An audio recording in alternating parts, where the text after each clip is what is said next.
Red fabric running right into my arms, and I catch you. A red star sinks into the sunset as she sings to see you. Guitars okay?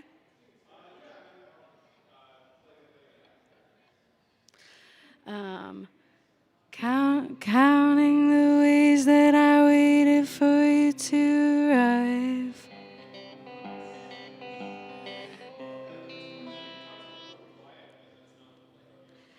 Busy like honeybees making a home in the hive. Cool.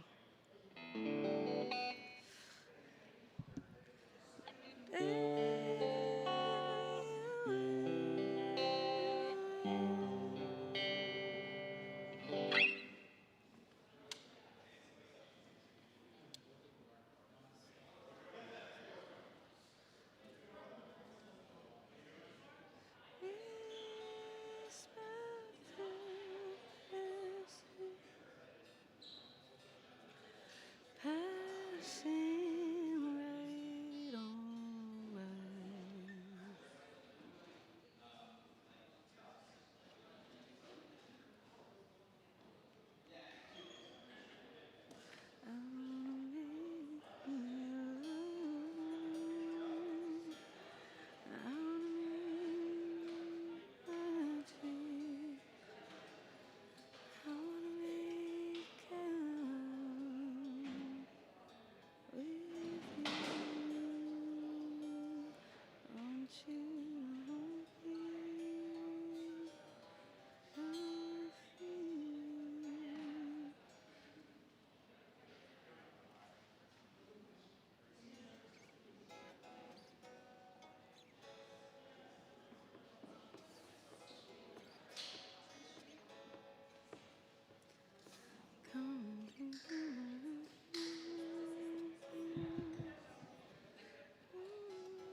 You want me to just get going? Yeah. Okay. I think so, yeah. Okay, cool. Cool. Do you want anything to drink or anything? Or we have like polar seltzer.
Red fabric running right into my arms and I catch you.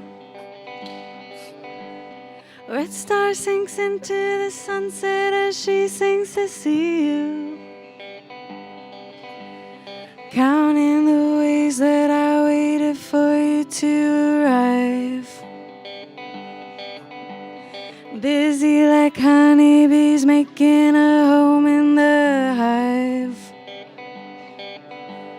There you were in my eye,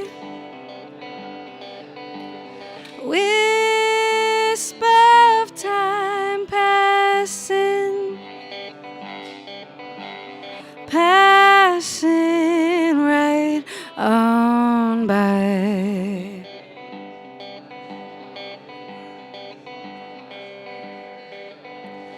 Listen to silence that you send me every morning. Listen to songs of the brown-breasted dove that is mourning. Listen to the breathing ocean night. Even without you, I'll be alright. There you were in my eye, whisper of time passing,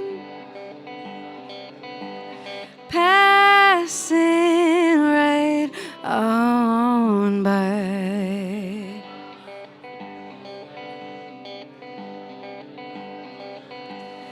Even when the sun's shining, even when the kids smiling, even when the dog's playing, I can hear what you were saying. You said you would be a lighthouse to me.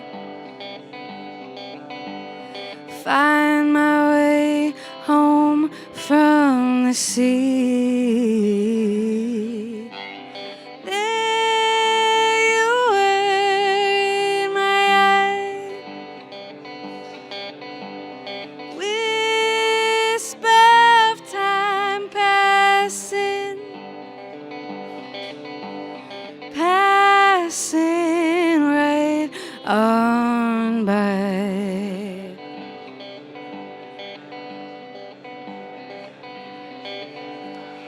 Hoping that you find your way back home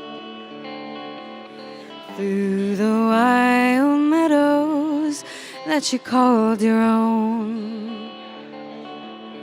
Roses by the dozen I have grown, blankets that our grandmothers have sewn. Ba-da-dum, ba-da-da-da-dum. Ba-da-dum, ba-da-da-da-dum.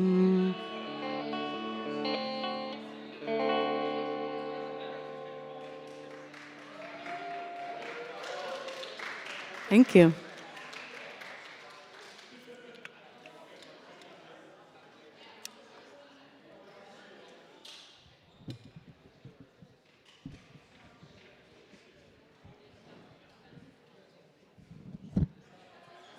All right, well, I just want to say quick thank you everyone who's rolling in. We're going to hear a few more pieces from Hannah.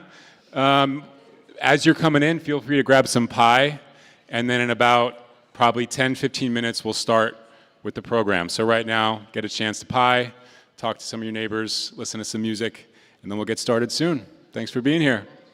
Thanks, Jesse.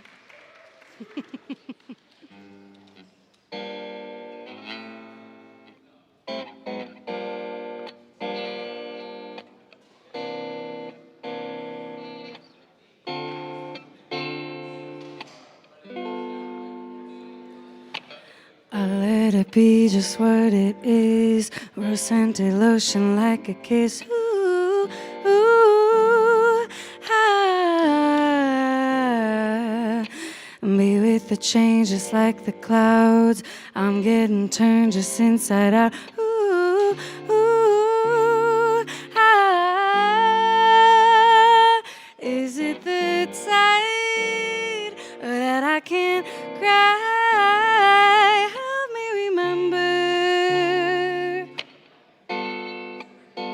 The sun in my eyes, truth in disguise. You're the biggest pretender. Wait by your side in case you call, and you're surprised about it all. Ooh, ooh, ah. It's rare that you remember me while you're caught up in your fantasy. In your fantasy, is it the tide that I can't cry? Help me remember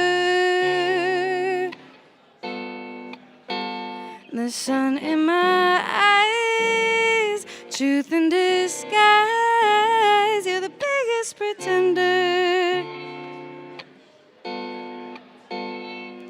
Oh no, it's not what you say, but my breath I bay on the eve of calling it a day.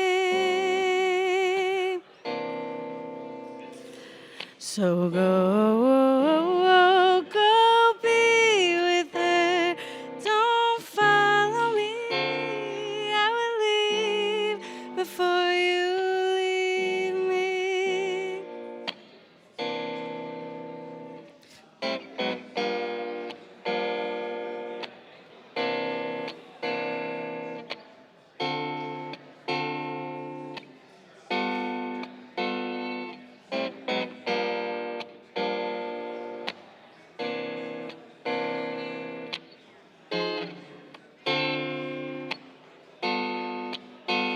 Oh, is it the tide that I can't cry? Help me remember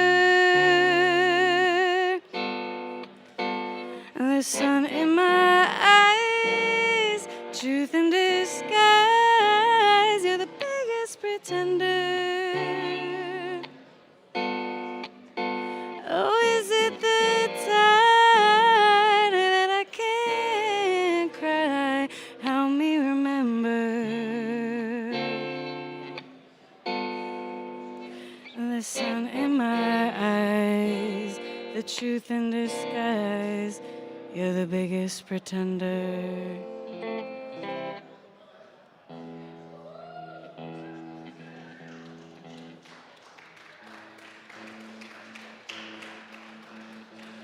Thank you. We got hot car guitar up here.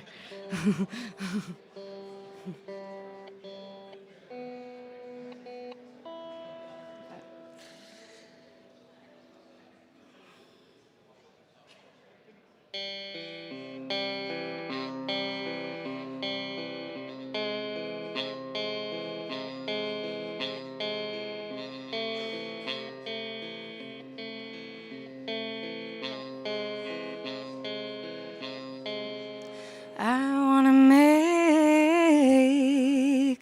love. I want to make magic. I want to make out with you. I want you to hold me. I want to feel you. Your breath upon my cheek. I am so hungry for the sweet loving that you give me in the morning. Oh, won't you love me the way that you want to? You know that you want to. You know that you do. Oh, baby, please. Oh, baby, please. Oh, baby, please. Me. I wanna make love. I wanna make magic. I wanna make out with you.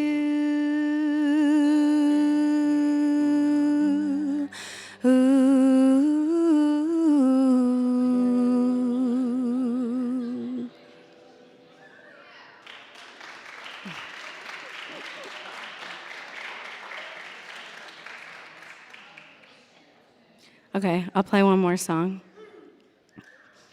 Thanks all of you for being here at this beautiful event. Okay.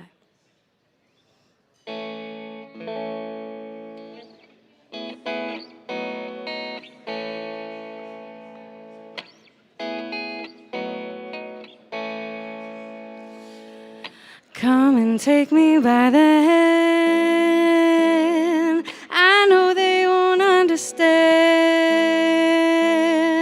I see how they make you feel small. But baby, don't worry at all.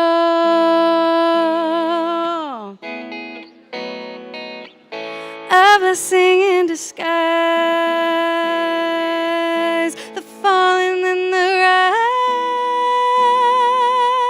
It's in your half moon eyes. Oh my, how good time flies. I am at home with the heartache and hurricane, hungry for something that I can barely hear. Inches away from becoming what I've always wanted. Inches away from becoming what I fear.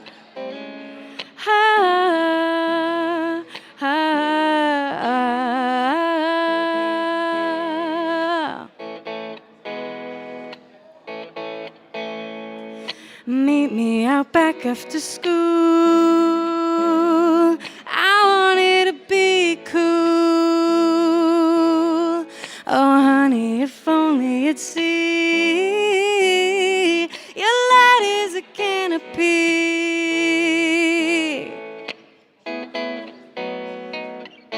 A blessing in disguise. The falling and the rise. It's in your half moon eyes.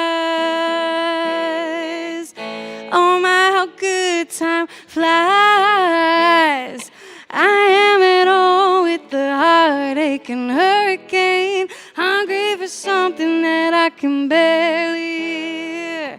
Inches away from becoming what I've always wanted, inches away from becoming what I fear.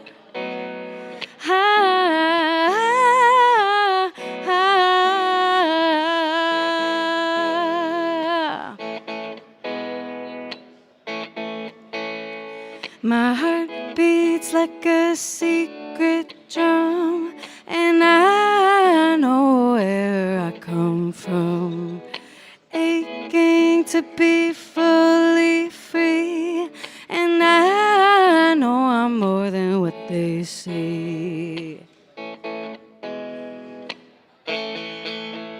Said I am at home with a heartache-aching hurricane, hungry for something that I can barely hear.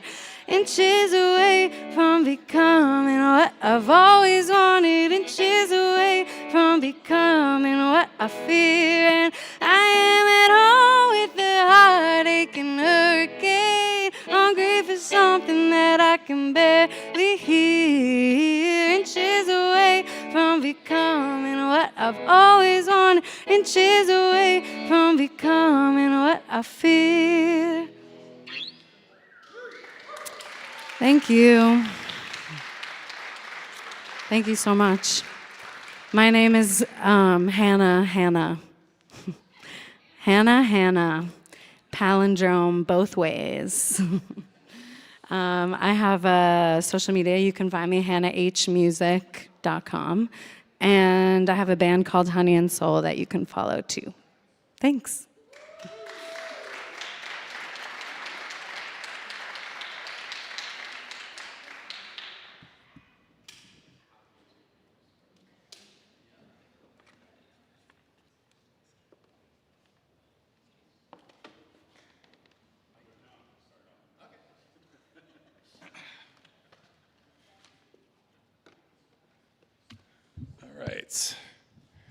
All right. Well, thank you so much.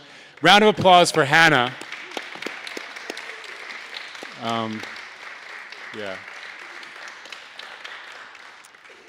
Thank you, Hannah. Hannah's an amazing singer, performer, songwriter. Definitely go follow Hannah and Honey and Soul. Really amazing group.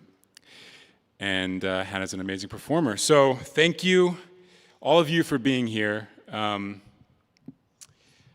My name is Jesse Warren. I am the founder and executive director of Democracy Creative. So today what we're going to do is we're going to hear about citizens' assemblies. And before we do that, though, I want to give you a quick kind of overview of what Democracy Creative is and why we're doing this and why we're so interested in citizens' assemblies, just some big picture things.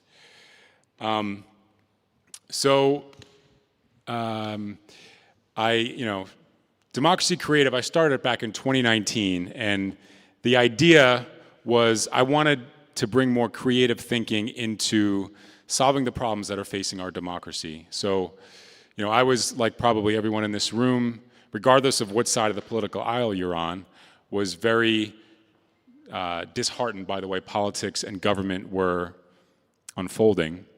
And I thought that we needed more creativity in solving those problems. So at that point, I met with, I was lucky enough to get connected with Steve Conant, who owns the soda plant. I told him about the idea, and he gave us this great space in the soda plant. So I don't know if he's watching live, but Steve is really a big part of why we're able to be here today. And that space allowed us to find each other, the other people who are interested in this idea and this project. It allowed me to find Tevin, who's become my co-conspirator in Democracy Creative and thinking about these problems in this creative way. Allowed us to find Liz Corker, who's watching on the live stream. It's her dad's birthday this weekend, so she's in Idaho, 90th birthday, so she can't be here. But it allowed us to find Terry, who lives right in Burlington, but is someone who's really prominent in this field on this stuff. So that's all because we got that really cool space. So we're a nonprofit, but we have this shared co-working space in the soda plant. We shared this space with other nonprofits. So that's a little bit about Democracy Creative. Just want this to be a little bit higher because I kind of have to hunch over, but you can hear me, okay. So if there's one thing that I want people to remember from this event, it is the idea that the design of government directly shapes the policy outcomes of that government. And what I mean by that is, I think a lot of us, and when we're thinking about the change we want to make, we think a lot about the policy that we want to see enacted, which makes a lot of sense, and it's very important. But I think we also need to spend a little more time thinking about how is that policy being made? Because I think the promise of what we're going to be talking about today is that if we can come up with a better system to design how government functions, we can have consistently better policy that's going to serve the needs of the public much better. And that was what I was thinking when I started Democracy Creative. And I thought I was alone, but then once we joined that, or once I started that, started to see what was going on, I realized there's actually a network of people around the world who are thinking about this government and this problem in this way. And I'm thinking of Democracy R&D, which is this group that we've become a part of. And what basically Democracy R&D is, it's a network of people all across the world in every continent, Australia, Asia, Middle East, North America, South America, everywhere, Africa, everywhere. It's pretty amazing. It's actually the fewest in the US, really. And they're all thinking about this problem. How do we design government to make policy work better, to have better policy outcomes? And the big consensus that has kind of emerged amongst all these people independently thinking about this problem in all these different parts of the world is that something like the process we're going to be talking about tonight is going to have to be part of the solution, because it addresses all of the repeating flaws we're seeing happen in electoral democracies all across the world. The same problems happen. It's like, the way I think about it, it's like if you have a car, for example, and you design a car, and everywhere you send that car, everywhere in the world, it's having the same problems, you would say there's a design flaw with that car. It's something similar when we talk about the problems we're facing with democracy and politics. So that's what citizens' assemblies are about, thinking about that, how can we improve that. So now I'm going to call up Terry to the stage. I'll say a couple quick words about Terry before you come up, sorry.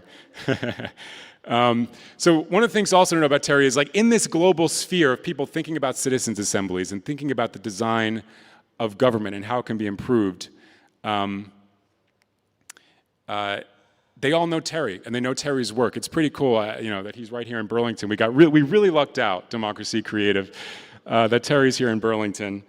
One of the things Terry wrote is a paper on, it was called multi-body sortition, which I don't know if he's going to talk specifically about that, but basically the thing to know about that is that it heavily shaped the design of the first standing citizens' assembly that was ever created in the world. A pretty historic thing. Terry's paper influenced that, the Ostbelgian Citizens Assembly, Ostbelgian model. So it's very cool. He's right here in Burlington, but that's not all he's architected. He's also the architect of the NPAs that are such a critical part of our, deserves a round of applause. Because that's such a fabric of Burlington now and such a part of the civic culture here. And there's, I think, a lot of people here, we saw at all the NPAs as we did the NPA tour, talking to everyone about this. So that's pretty cool. He also is a well-known salsa dancer and Burlington's most affordable piano tuner as well, if you need it. So, yeah, I'll call Terry up to the stage and he'll really explain this stuff for you. And then after that,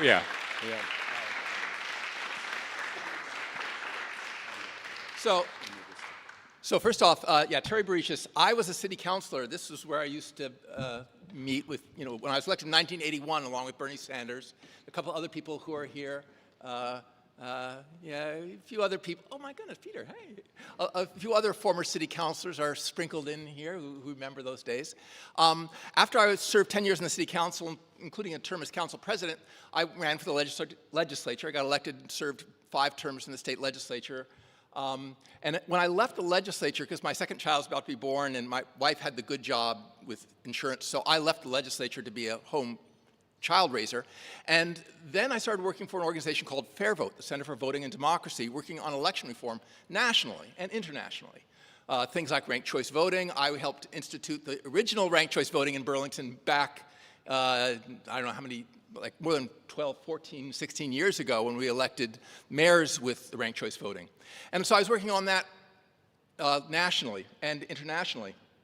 And I want to tell you how I came to Citizens Assembly, and the word that you may have heard a little bit now is sortition, which simply refers to the random selection of ordinary people forming a deliberative body to make policy, rather than politicians, a non-electoral, more like a jury, a large jury of ordinary people getting all the information, getting all the facts, deliberating with each other, seeing if there's common ground, rather than butting heads and who can win and who has more votes, and we win, you lose, nya, nya, nya.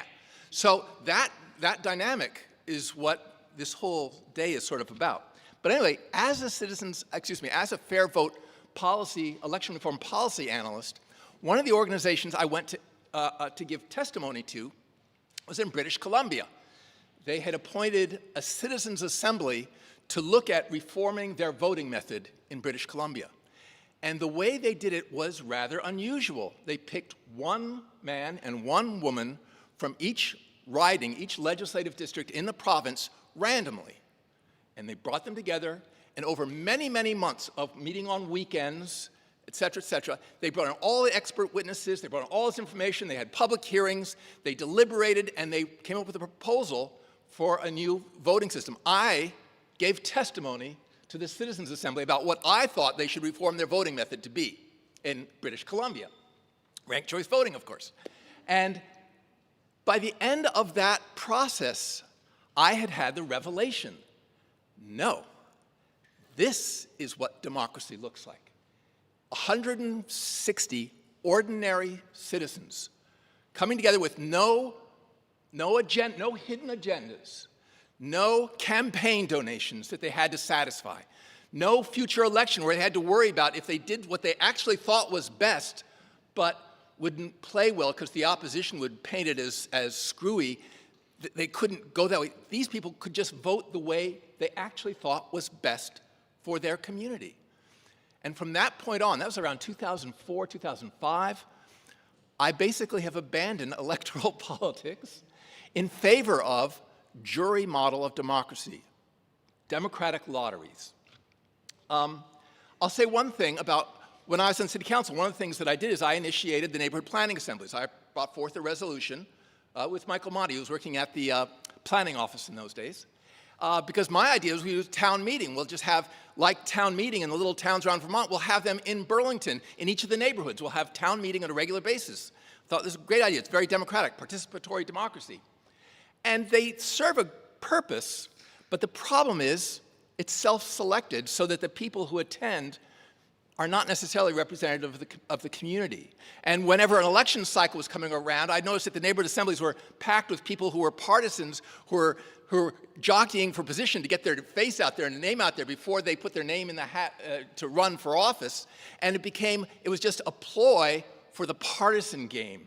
And it became manipulated for partisan purposes because winning the elections was what really mattered. And so I became very, I don't want to say disenchanted, but frustrated that the neighborhood planning assemblies didn't fulfill the democratic ideal I'd hoped they would. They serve a good function. They're useful, but they don't solve the problem of democracy.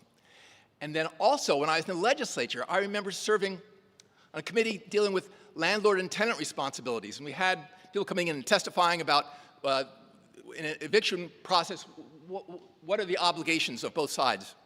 And I noticed that my fellow committee members were only really paying attention to the lobbyists on behalf of the landlords. And so I polled them. None of them were renters. I was no longer a renter. I had recently bought a house.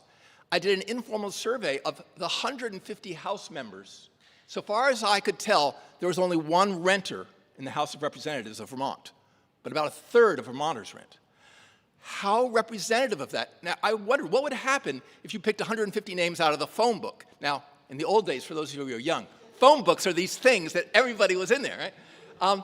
And I said that would be more representative than this body because, quite frankly, while some of the legislators are really gung-ho, great, brilliant people, there's also really idiots and fools and self-motivated narcissists. It's the whole gamut. They're not special. They're not better than ordinary people.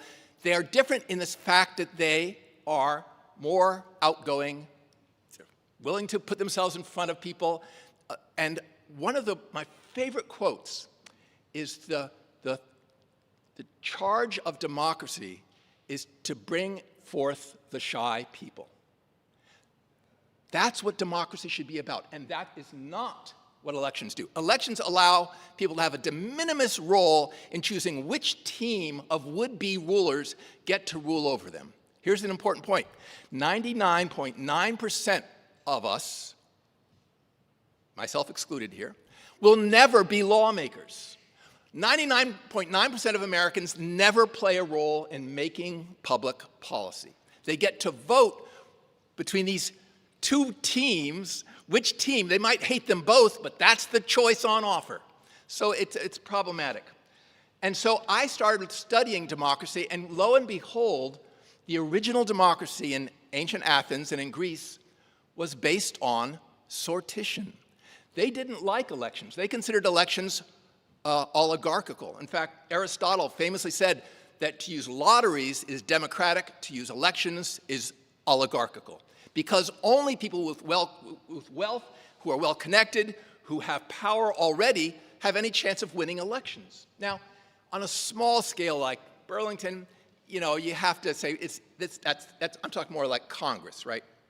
But still, in ancient Athens, most of us have only ever heard of the ecclesia, the assembly, where all citizens came together. But no, that's not what the key thing for democracy was. It was the randomly selected bodies.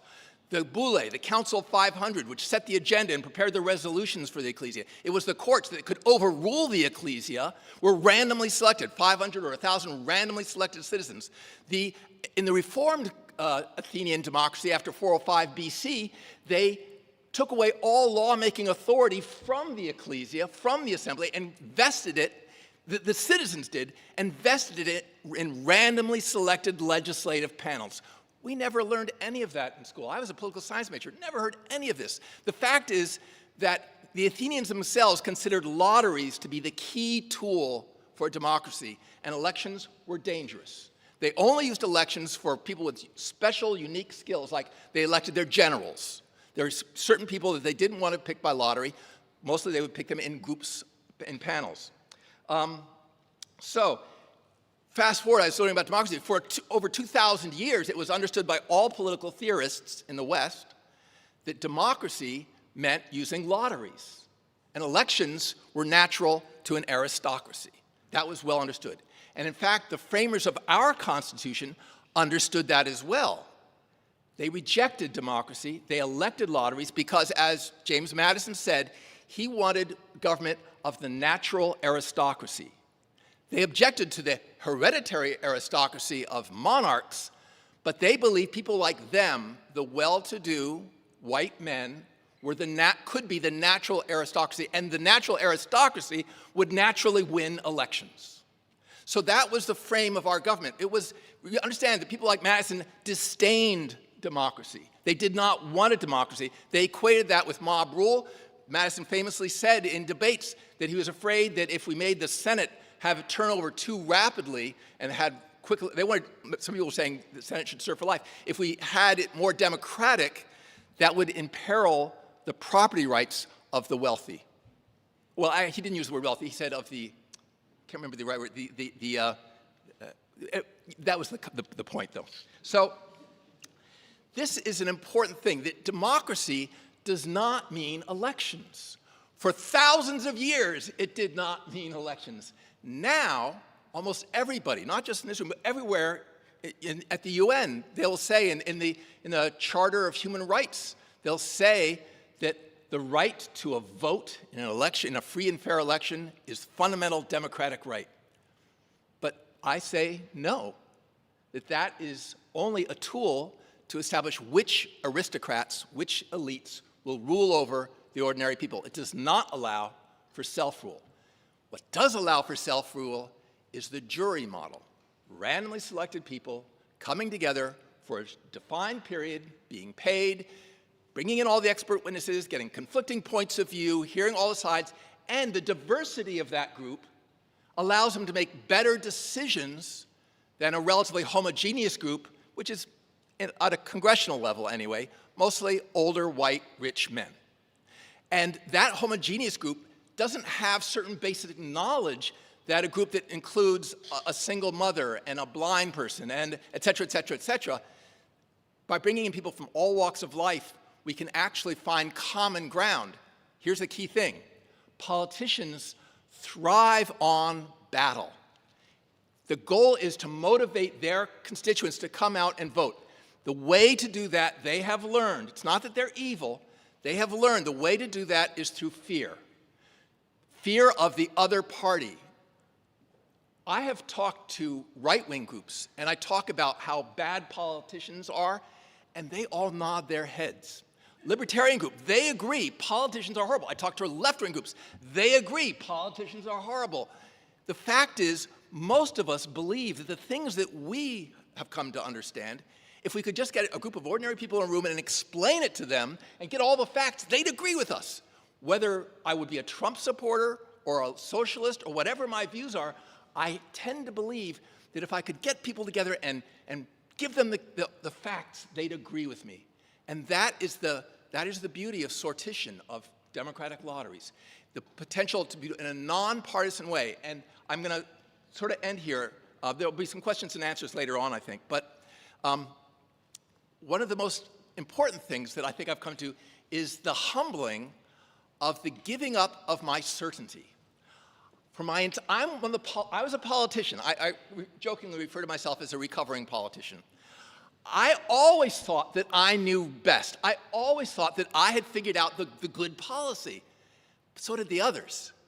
And I have finally come to the point of view, say, I might be wrong. But what I would trust is 150, 200 randomly selected citizens coming together with no hidden agendas, listening to all the facts, bringing in the expert witnesses, stipulating which things are speculation, which things are lies, which things are true, and then coming to a conclusion. They might come to a policy decision that I disagree with, but I would live with that because that kind of democracy is automatically self-correcting. If they make a bad decision, the next jury is going to come and say, you know what, that didn't work. We're going to change that. So democracy of ordinary people from all walks of life is what democracy is about. Elections are not what democracy is about. I have tons more I can say, but I don't want to monopolize things. And we're going to actually, I should say one more thing before I finish, which is this idea is not pie in the sky, pie. It is happening.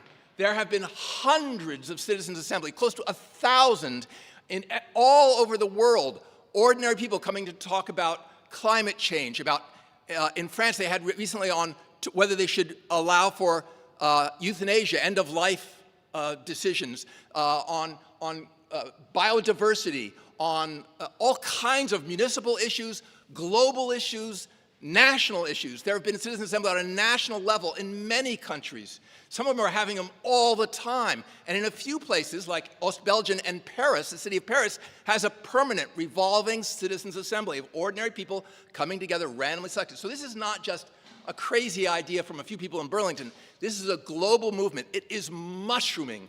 The United States is just way behind the curve and hasn't heard about it. But up in Canada and all around the world, it is a dynamic, growing movement. So unless Jesse or Tevin think there's something I really need to mention, or should I just, okay, all right. I've gone on plenty. Yeah, I'm good. Okay, so democratic lotteries, the wave of the future. All right.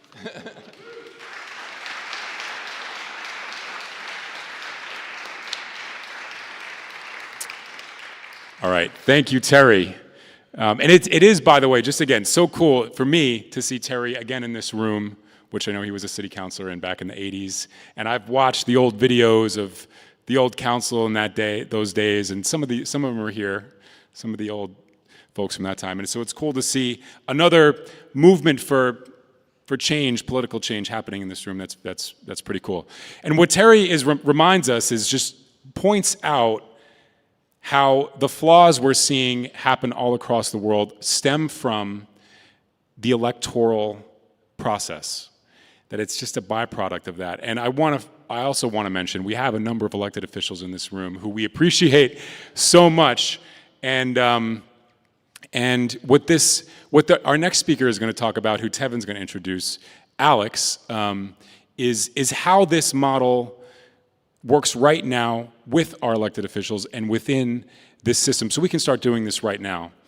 But before we get to Alex, I just want to introduce Tevin Goldberg, who's going to quickly say a few things and introduce two others who happen to make it up from New York on this stuff. But Tevin's my co-conspirator on this, and he's just going to say a few things about what we're working on.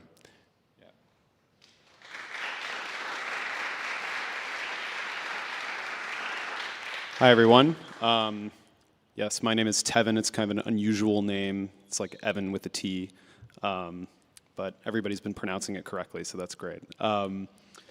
Thank you again for coming. I mean, you have no idea how much this means to see human faces in here. I've been putting posters up for the last month. I've been arguing with Jesse about this. You know, it's terrifying to do something like this. So, I feel very supported, and it's just kind of a rush to hear all of this kind of these things that we talk about at the Democracy Creative Office, or that Terry and I go on and on about in email chains and stuff. To actually hear it expressed in person is really amazing. So I'll introduce myself a little bit if you're wondering who I am.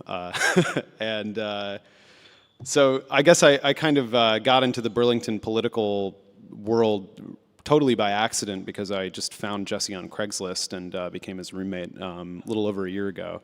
And I was obviously interested in politics and philosophy and all of that kind of stuff for a long time. I moved to Vermont in 2014 to go to Middlebury College, which is also where Terry went before me, and kind of fell in love with the place, and especially the political culture and the tradition of activism and everything that has kind of put Vermont, or set it apart from other places. Just this kind of spirit of doing things a little bit differently that is very inspiring, and it's the reason why we don't have billboards and things like that. So the house that Jesse and I live in, along with our other roommate Peter, who's here tonight, and Jesse's cat, is kind of amazing because it used to be inhabited by a person named Murray Bookchin, who was a left-wing eco-anarchist philosopher that's lived in Burlington for decades, and was always arguing with Terry back in the day. There's great videos of him, basically telling him that he's not left-wing enough. That's kind of funny. But anyway, Murray Bookchin lived in this house and wrote a book called The Ecology of Freedom in this house. And then Jesse and I just kind of ended up living in it together, strangely. And then Terry showed up to tune my piano. And it's like, what's going on with this house? It's kind of crazy. And I had actually read that book before. So in that moment, I realized, okay, I think we got to do something here. This is just way too serendipitous to ignore. And things like that don't tend to happen very often in life. So anyway, the more that we get into this, the more we realize that we're not alone, and that there really is this common sense movement all around the world emerging in favor of citizen deliberation. And it's not because we all hate politicians, as Jesse was alluding to. It's because this is just something that should be happening for everything, and it doesn't just have to be in politics. It can be in schools and businesses and neighborhoods, et cetera. I mean, it's just taking this beautifully simple idea of rolling the dice and seeing what you get. In my case, I randomly selected myself to be Jesse's roommate, and now here I am. And just kind of opening up to this magical possibility of what happens when you put people together and kind of in good faith have them reason through things. So we've been meeting all sorts of really amazing people virtually and increasingly in person that are also believe in this and have all sorts of fantastic ideas and things to do to implement them.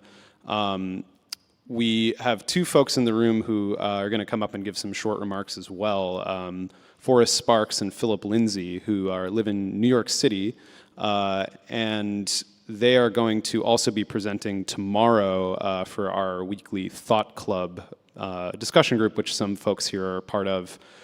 We host that at our office in the soda plant, and that's it's a very unbounded 2-hour conversation about philosophy, whatever. People kind of just come in and present on something they're interested in, and then we talk about it. And so this is the poster for that. You can definitely talk to me afterwards. It's at 6 p.m. tomorrow in the soda plant. So anyway, I've been talking and talking. So I think I'll have Philip and Forrest come out now. But before I do that, I will also just briefly say that our final speaker of the night is Alex Ranieri, who is a program co-director of the organization Healthy Democracy, which is back in my home state of Oregon. And they are kind of leading the charge in the United States on really making these citizens' assemblies happen and working with participatory citizen government in California and Oregon, and it continues to expand. So this is not, as we've said, just kind of a crazy little political science idea. This is a practical thing that is happening, and events like this one today hopefully will allow that to spread. So Philip and Forrest want to come up here and chat. And thanks again, everybody, for coming, and I'll leave it at that.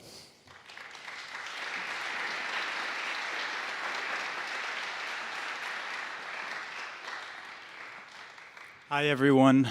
Just very briefly, my name is Philip Lindsay. I'm from Philadelphia, but came up from New York. I work at the Hannah Arendt Center at Bard College, where we run programming and workshops for teachers, both learning what's going on around the world around participatory democracy and deliberative democracy and how to bring that into the classroom. There's been examples of students using sortition to run student councils. Harvard even rewrote its student constitution using sortition recently. And the other program we run is for civil servants, elected officials, and activists to learn about these tools and think about how to co-create them in their localities. So last year we did a workshop for 2 days in New York. We're going to do another one this year where we brought over 50 elected officials, public servants, and other community leaders to learn how to think about these together in cohorts.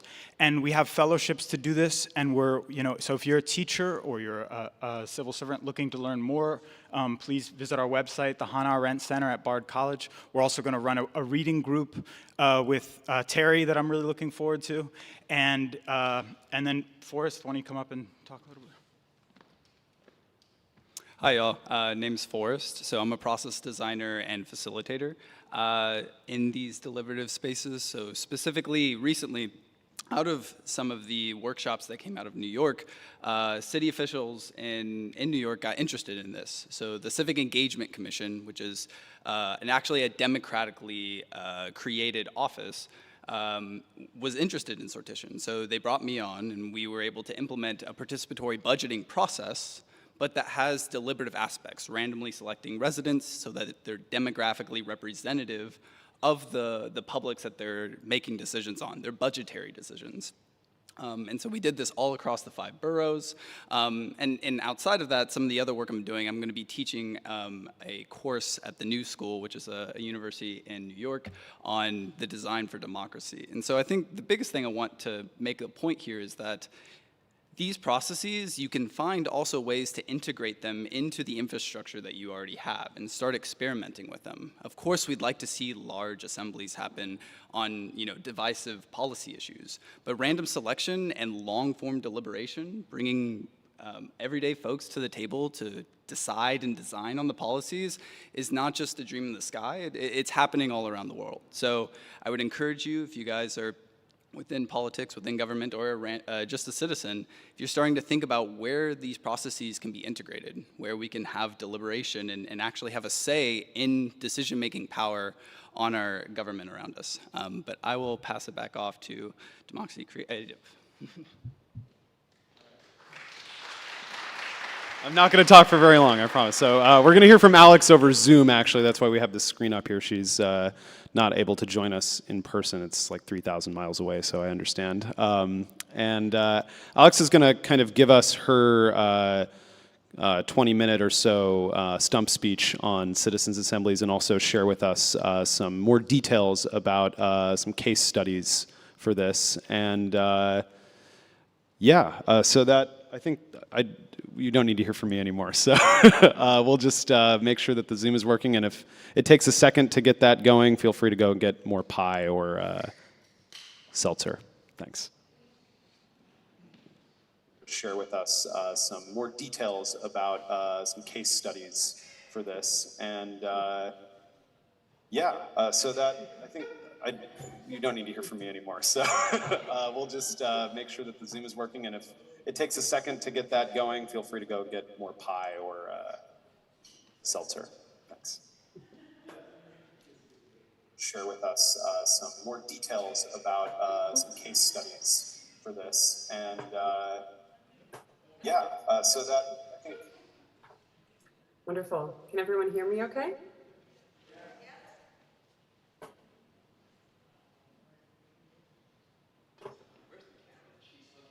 Alrighty.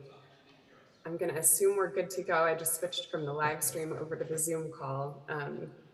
But Jesse, feel free to let me know if there are any issues. Oh, got confirmation. Perfect. Hello, everyone. I'm so happy to be here with you all from across the country.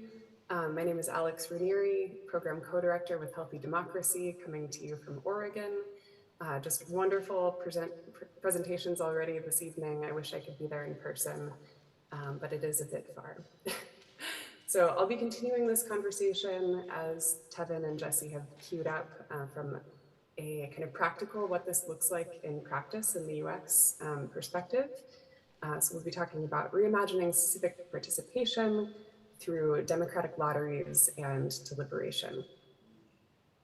So first, just by way of introduction, Healthy Democracy, we believe in elevating the voices of everyday people, bringing new faces into public decision-making, and designing a more collaborative democracy together. A tiny bit about our history. We created one of the best known reforms in the field of deliberative democracy, which was called the Citizens Initiative Review. That process used, I'm gonna just turn up my volume here in case that helps. That process took a representative sample from across an entire state, and then those randomly selected panelists would actually analyze ballot measures and create more balanced and trustworthy voter information that ended up in the voter information guide, the voter pamphlet. So since 2008, we've run that process in 5 different states in the US and 2 countries internationally. It was actually the first deliberative reform to be institutionalized in Oregon state law in 2011, and has become one of the most renowned and most studied deliberative processes in the world. So we've since, in the past few years, taken that expertise and made a pivot, and now we're focusing those 2 same components, democratic lotteries and deliberation, at the local government level, so for municipal decision-making. And have done a few first evers on the West Coast here. In 2019 in Oregon, the first ever municipal lottery selected panel, that's our name for Citizen Assembly. In 2020, the first ever on a major planning topic in Oregon. And in 2022, just last year, the first ever at the municipal level in California.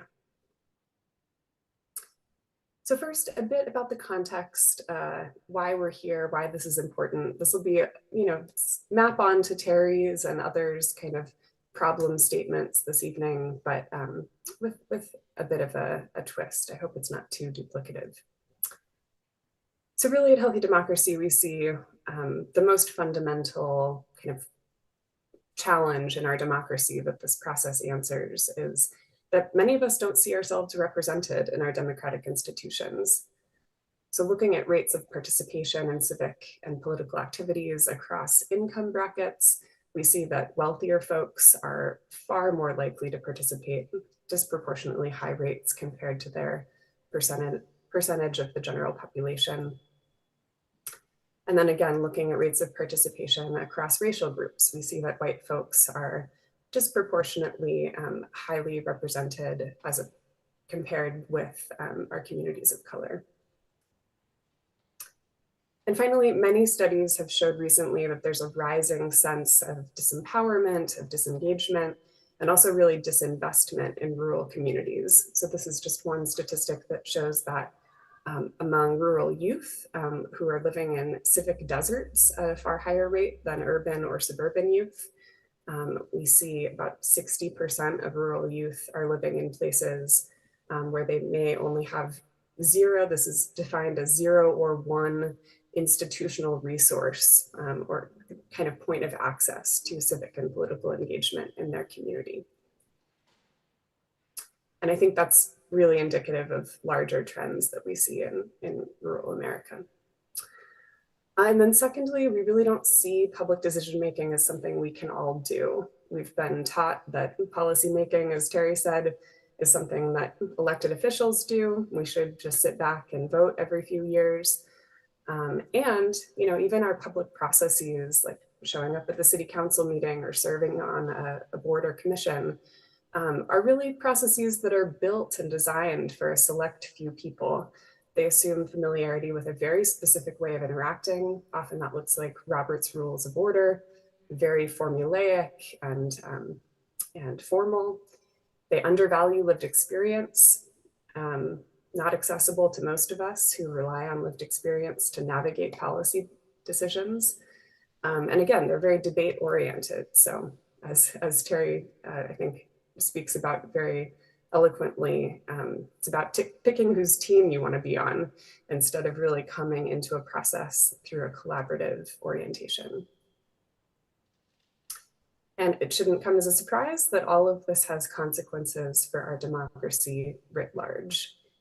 In the US, we're seeing rising dissatisfaction with democracy, and we really attribute this to some of these core foundational problems around representation and accessibility of our democratic institutions. So now let's talk about this new approach. At Healthy Democracy, we use the term lottery selected panels, and this is exactly the same model as citizens' assemblies, citizens' juries around the world. It goes by many, many different names, but using the same core concepts. So this new approach, we envision democracy where our public decision-making reflects our diversity, where everybody, not just a few people, participate in really in-depth policymaking, where expertise is both valued and questioned, and where our government is a tool that we all use together, not just an entity that does things to us or makes decisions on our behalf. So these are the two core components, again, of this model. Democratic lotteries, who's in the room, in-depth deliberation is what happens in the room.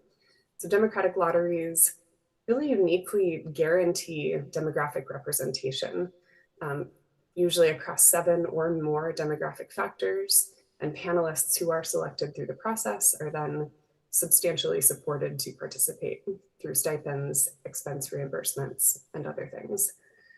And then in-depth deliberation really changes the heart of decision-making itself. So panelists consider a wide variety of information and then collaboratively work together to write policy recommendations. So now we'll dive deeper into each of those components. So who's in the room? The democratic lottery. So stepping back just for a moment, this is the landscape of most forms of civic engagement that we're familiar with. So back to pie, these two slices of the democracy pie are processes that are open to anyone. So this is voting, this is showing up at a public hearing, a city council meeting, or processes that are open by specific invitation, so specific stakeholder engagement, things like that. But we think there's an essential slice of this democracy pie that's missing, and that is lottery selection. But really, as I hope you all would agree after having just eaten some pie, we don't need to divvy up the pie. We can have more pies, and truly each of these methods has its unique benefits and challenges. So, and we need them all for a thriving, healthy democratic landscape. So processes that are open to anyone, like surveys, hearings, are really great in that they're super participatory. Anyone can participate, at least in theory, right? So we know in practice that self-selection means that the same individuals are showing up time and time again, and that it tends to be restricted to fairly thin participation methods, and often debate-oriented. Specific invitation, absolutely essential. Things like stakeholder negotiations allows us to outreach to particular communities who are experiencing particular impact of a policy decision, or who've been marginalized in the past, can be very targeted and specialized. However, often we see with this too, that the same community leaders are being tapped time and time again. It's often the same individuals who are participating and can be top down in orientation rather than really grassroots. So lottery selection is just an additive element here, additive methodology. It guarantees new and diverse folks in the room. So we're not just aiming towards representation, we're actually able to guarantee that. And then provides real time and space for folks to deliberate deeply with one another. And of course, the downsides are that requires time and investment. So these are the three basic elements of the democratic lottery process, kind of step by step. First, as a practitioner organization, we'll be brought in by a city, for example, and the first step is to send out an invitation mailer to between 5,000 and 15,000 randomly selected residential addresses. And this is what creates that pool of potential panelists. So those addresses are selected at random, and that captures folks and proactively invites folks, often who've never participated before in something like this. Then we work with that government agency to set some demographic criteria. So some common ones we use are age, race and ethnicity, educational attainment, gender, and others. And that determines the proportional representation on the panel. So how many panelists within each group we're looking for. And then often in a public selection event, we select a panel using open source software called Panelot that is both random and reflective of those demographic targets. The other really crucial piece here is that we reduce barriers to participation. So the reason why we can get that demographically representative group in the room is that we cover all costs. So panelists receive a living wage stipend, reimbursements for travel, child and elder care, any loaner technology if needed. They have direct support, so one-on-one onboarding, ongoing support throughout the process to really make folks feel comfortable in that space who may have never opted into that before. And then language access, of course, translation and interpretation. So this is the demographics of a recent project we did, which I'll talk a little bit more about in a few minutes.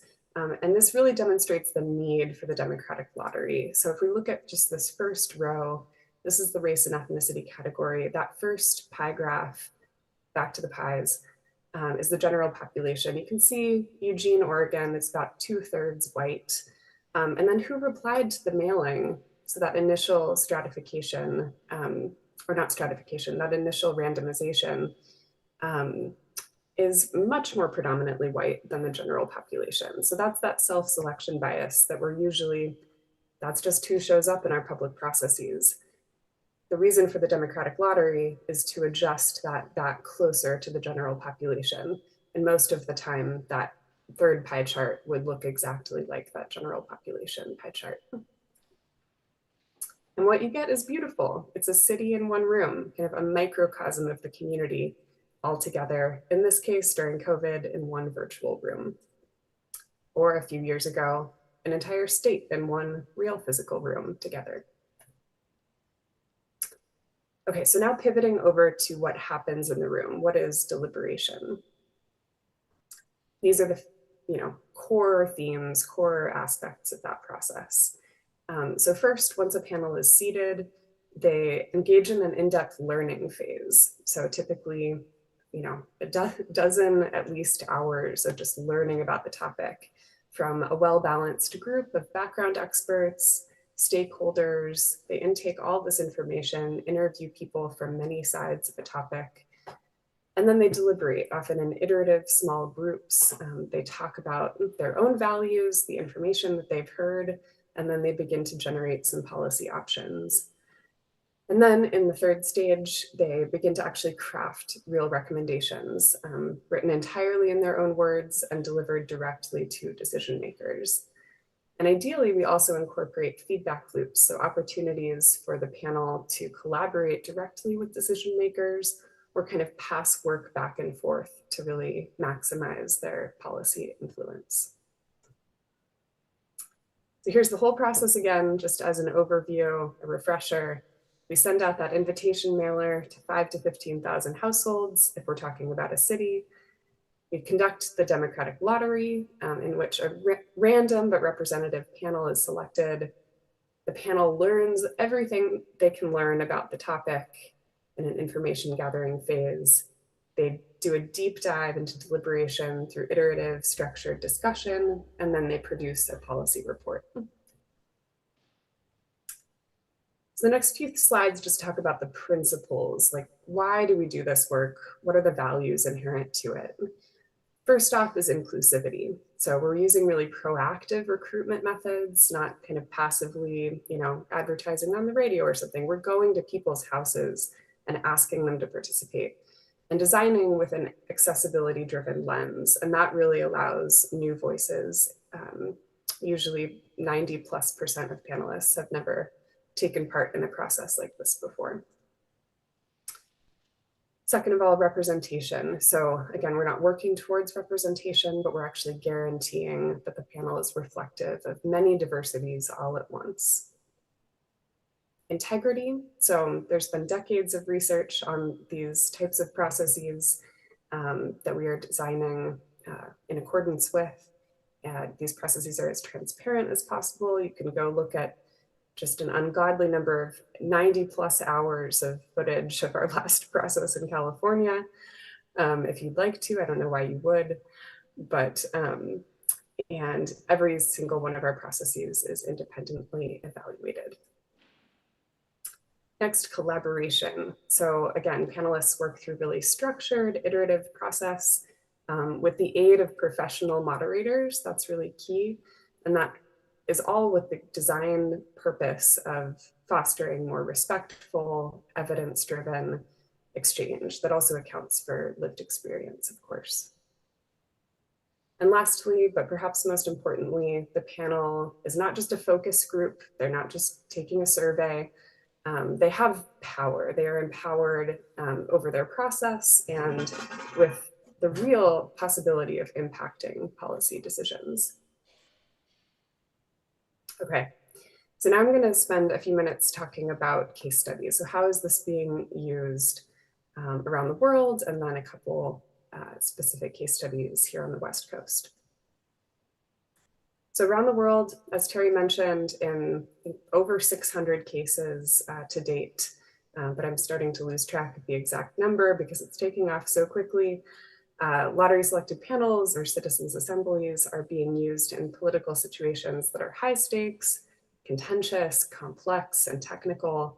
Really, everyday people from all walks of life can handle some of the thorniest topics in our policy worlds today.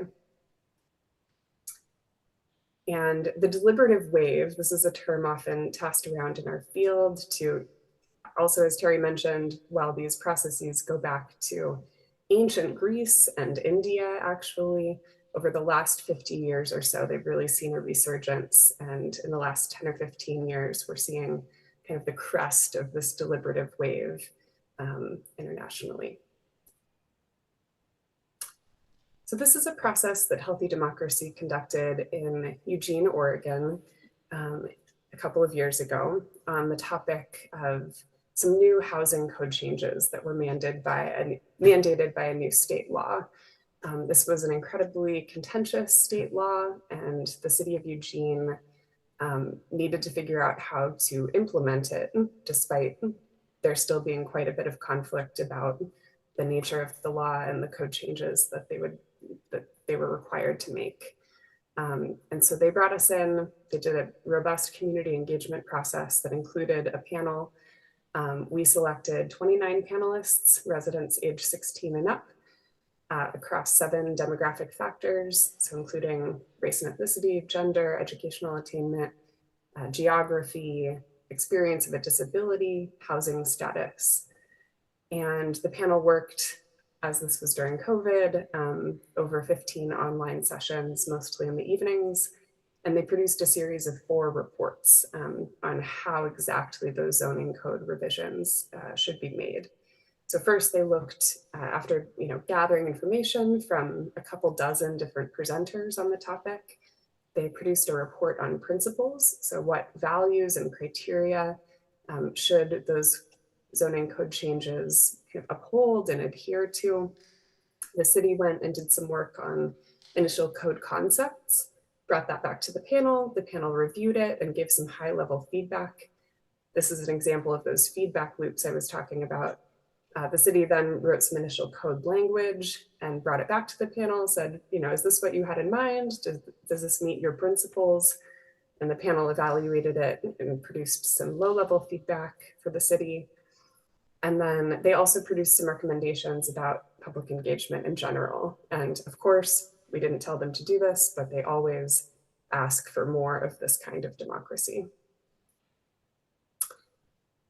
The next case study I want to talk about was in Petaluma, California last year, the Petaluma Fairgrounds Advisory Panel, which was the most intensive lottery selected panel or citizens assembly in the US to date, which we're very proud of.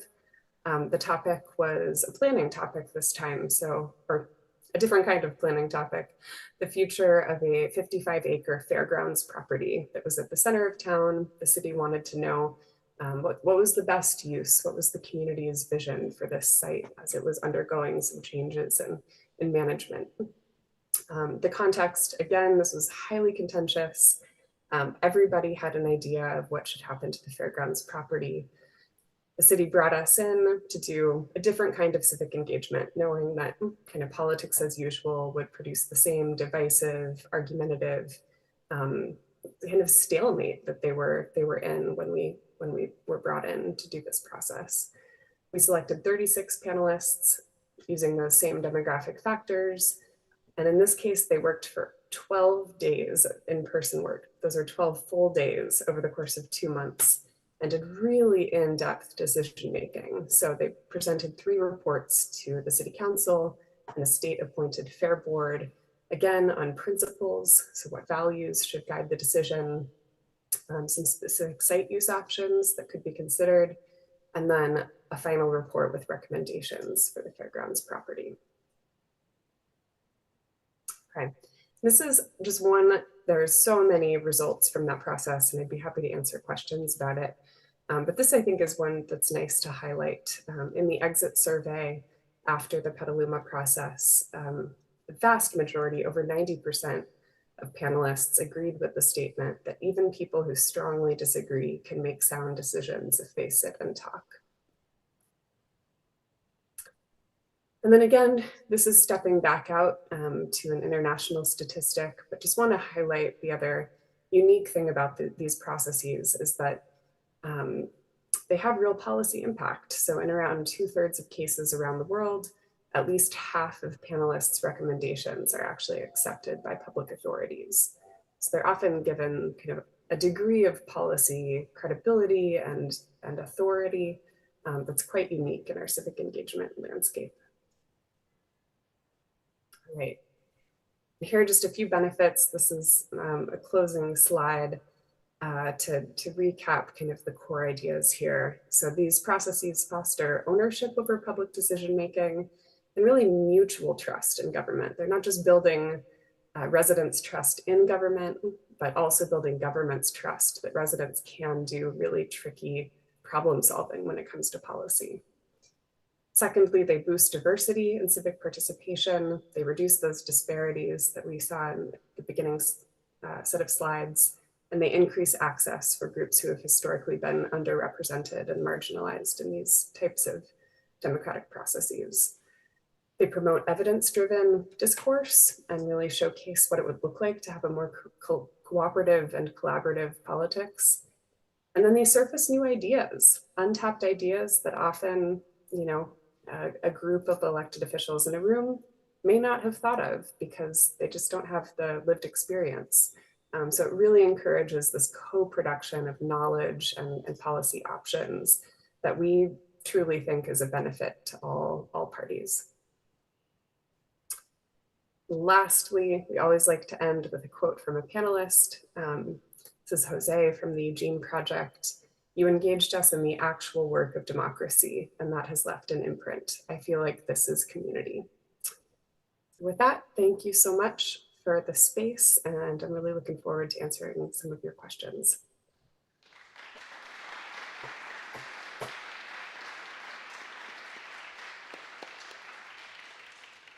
Okay, all right. Thank you so much, Alex. Thank you so much, Alex. Alex, can you hear me? So we're going to try to make it so that Alex can hear me. We just have I'm going to text Alex.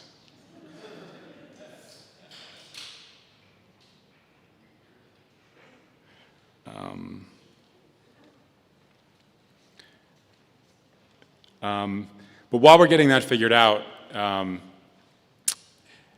I just want to drive the point home. The reason this is so exciting for all of us who have been organizing this and working on this is it's a way to deal with all of the problems we're not dealing with at every level. So it's very exciting.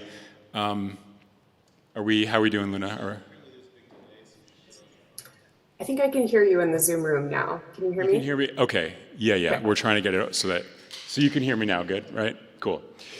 All right. So what we're going to do now is, and I don't know if you heard me, but thank you so much, Alex. That was an amazing presentation. We appreciate it. You got a nice round of applause. Now we're going to open it up for some Q&A. So I think we'll get these wireless mics. Check. So if you have a question, raise your hand. We'll come bring you the mic, and you can address it to Terry or Alex or anyone you want. So I saw Ali's hand first, so I'll go. Thanks. First of all, thank you for all of this. This is all fascinating, interesting, and I love it generally, and I can see how it might be better than what we have.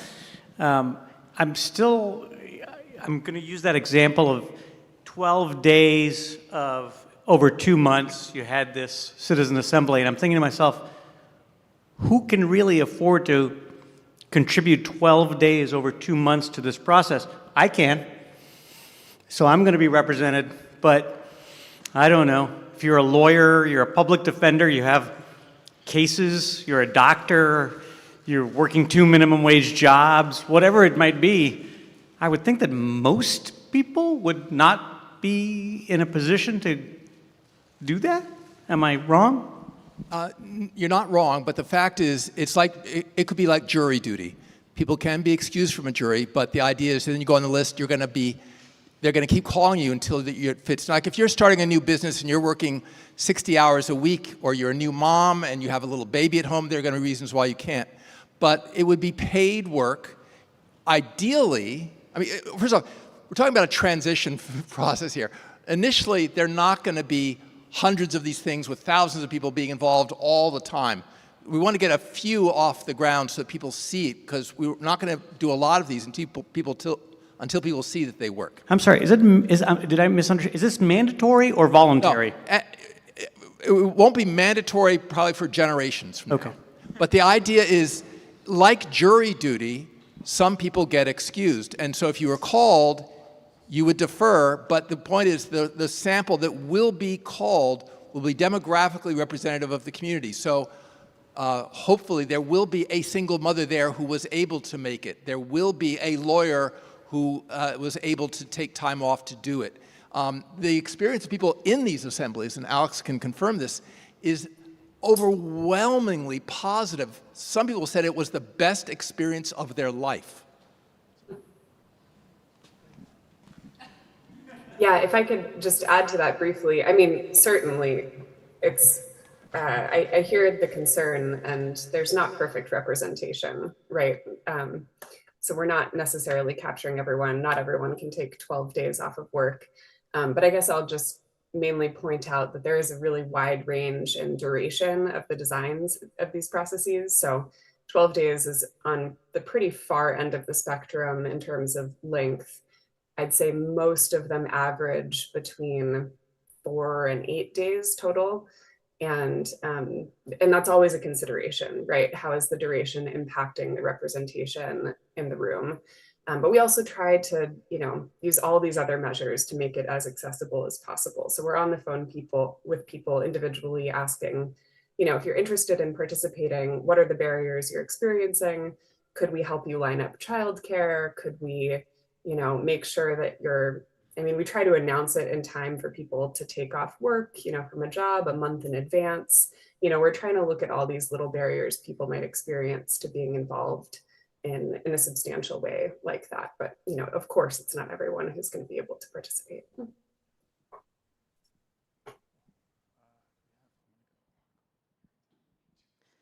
So I'm going to out myself. I'm an elected leader right now, but I don't take offense to any of this, because I think this is a really curious and important concept, because I do serve in the Vermont legislature, which is still predominantly white, older men, landlords, affluent. Not a lot has changed since Terry was, frankly, in the legislature.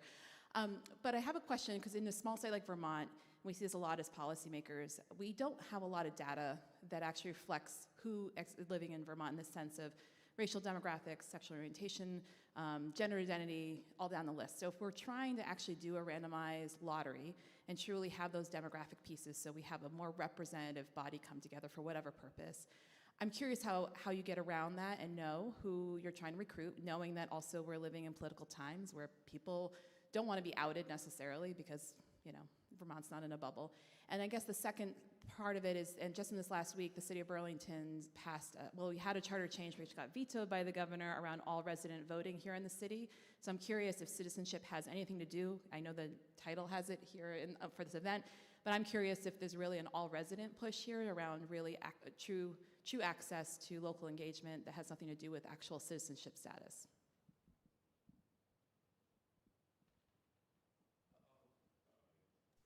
Sorry, I was on mute. I can respond to that first, if that's all right, Terry. Yeah, so we typically, and I think what's common in most places in the world is using census or similar data to create those demographic targets, which obviously the census is imperfect in so many ways. And so it can absolutely be done with other demographic data. But you're right, it does require some data on the kind of rates of or the general population for the demographic targets that you're using. We have experimented with using kind of previous rates of engagement within the city and similar processes to kind of ask, has anyone been underrepresented in the past? And maybe we need to account for that. But typically it's just one-to-one direct proportionate representation using census data. And if there was any more nuance to that question, I'd be happy to go back to it. But then to the citizenship question, we do not only select citizens by any means. That's why we tend to not use the word citizen in our materials, because it has kind of a divisive air and some exclusive connotations in the US. And so, yeah, only residents. And I think that is generally the push, although it's just hard to find another word that's as powerful as citizen. So that's a little bit of what you're seeing there.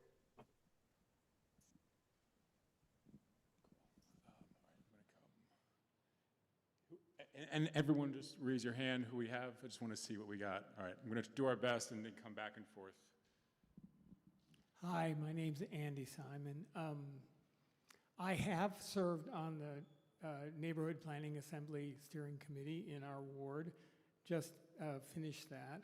One of the problems with the NPAs in Burlington, there are problems, is that people don't have a sense of real power. And the figures that you gave, at least 2/3 of the cases, at least 1/2, sounds like 1/3 of the time, if my math is right, policymakers accepted the recommendations. That wouldn't inspire me to feel like what I was doing had a tremendous impact. I believe that the impact that you've described on the people who participate is very real. And I think that is also the case in the NPAs in Burlington. But in terms of real impact, it feels to me like it could shade toward window dressing. And I wonder about that. I'll respond to that. That is a very big concern. In Europe, where they've been doing this, and in Australia, often, like in Australia, if a city is going to use a citizens' assembly, the organizing organization, the New Democracy Foundation, gets a contractual arrangement saying, do you agree to implement the decision of the assembly? If the council doesn't agree to that, they don't do it. So they compel, not legally, it's not really a contract, but it's a moral contract. So in Australia, in virtually every case, the policy is actually implemented that the Citizens Assembly recommends. Like in South Australia, the Prime Minister wanted to put a nuclear waste dump for the whole part of the world for the income, and the Citizens Assembly said no, and he was livid, but that was the decision. So the danger is that, yes, it could be misused as window dressing, and the goal is to make sure that it is structured so that the decisions have impact. I'll just give one example of the kind of small step that I would love to see, something like in Burlington. What if we said the city council is trying to decide, say, building heights, controversial issue. There's no right or wrong answer how tall buildings should be in Burlington, but the council could say, you know what, rather than just making a vote here on zoning, we're going to set up an assembly, and we promise to enact whatever the assembly decides. So the initial ones should be decisive. You're right, it's a big issue, and it has to be done right.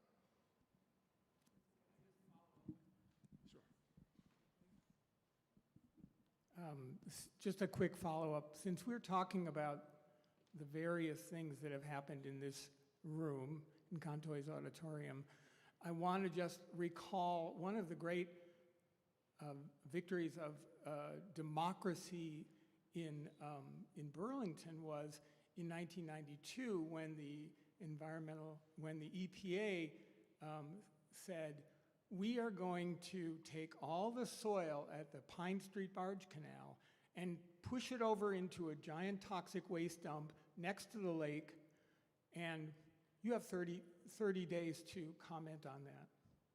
Well, the citizens of Burlington, I'm sure Terry participated in this as well, said no. And they had to extend the 30-day comment period to 6 months. And then the EPA, for the first time in their relatively short history at that point, had to scrap the plan entirely, created, not randomly at all, but created a coordinating committee that consisted of various stakeholders. And they worked for 5 years and came up with a better plan. So it has happened here too, not in this random selection mode, but in terms of participatory democracy. And I'm sure that the EPA was also livid. Can I just have one response?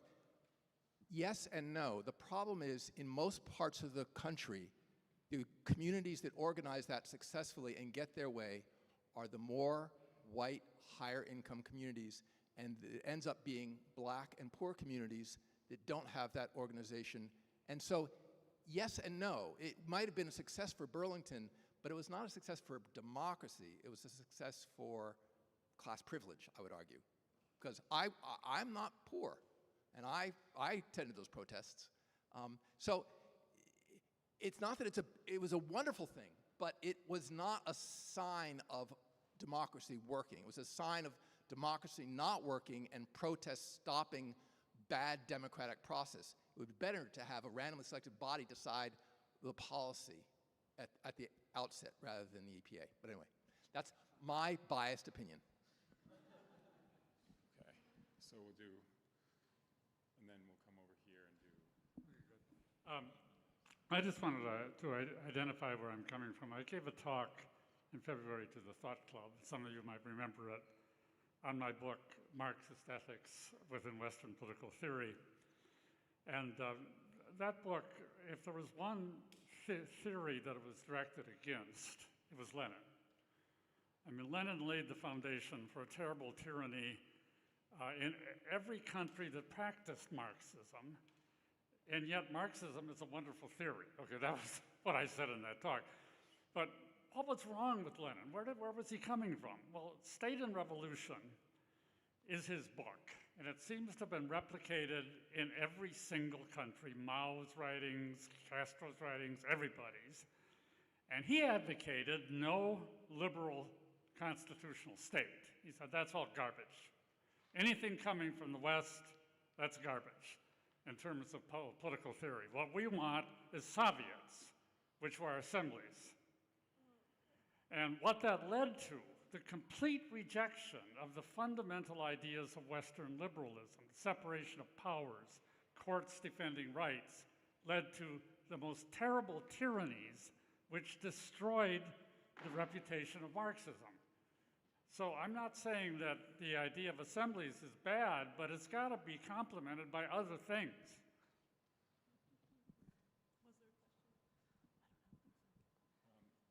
All right, well. I think you can hear me with my mask on, cool.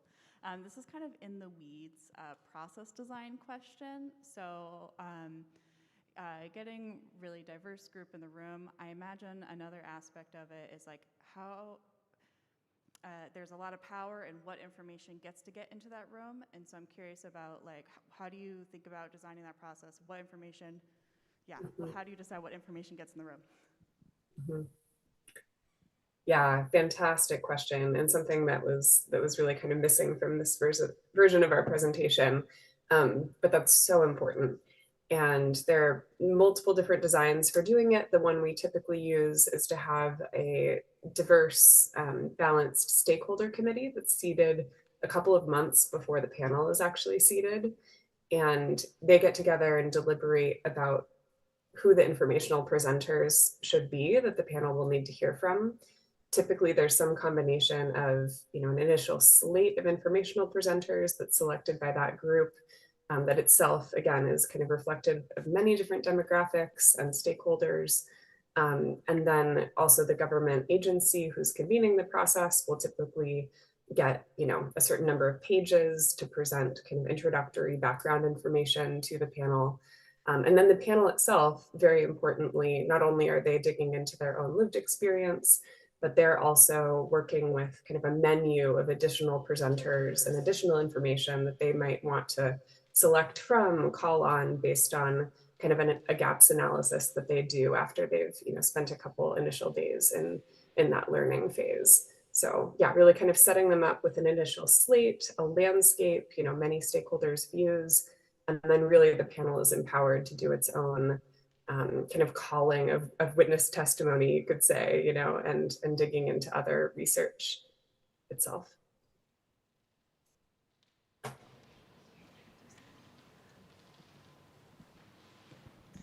Hi, thank you. And thank you both for your presentations. I'm really excited about this idea and to learn more. And your question was one of my questions as well. But another question I have is about the process of making the policy recommendations, because I imagine at the end of the process there's still disagreement.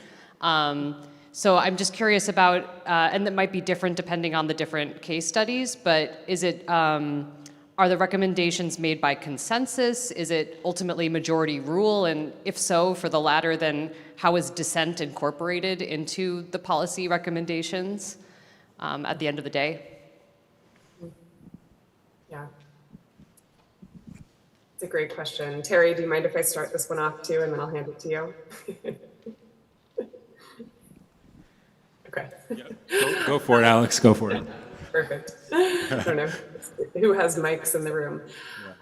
Yeah, so it's a really good question, and I should also say for all of these questions, there's a ton of diversity within our field. So I can only speak to how healthy democracy does these processes. There seems to be really a move towards this idea of 80+% consensus recommendations that's gaining some traction internationally. We have traditionally not used the word consensus in our processes. Rather, we talk about creating space for folks to find agreement or find common ground together, really creating the right conditions for that, but never forcing consensus, and always making sure that there's space for minority views, for dissenting views directly in the report. So it really is this balance of not wanting to overly simplify or push people to agreement, but really creating the conditions to find that agreement. And yeah, I'd say the most common standard these days for that is kind of highlighting aspects of the policy recommendations that have over a certain threshold of agreement, which is often 80%. Sometimes you see 90%. Yeah. I'll just throw in that the amazing thing is that in politics, we're used to things winning by 51%, the parties, who's got control and so on.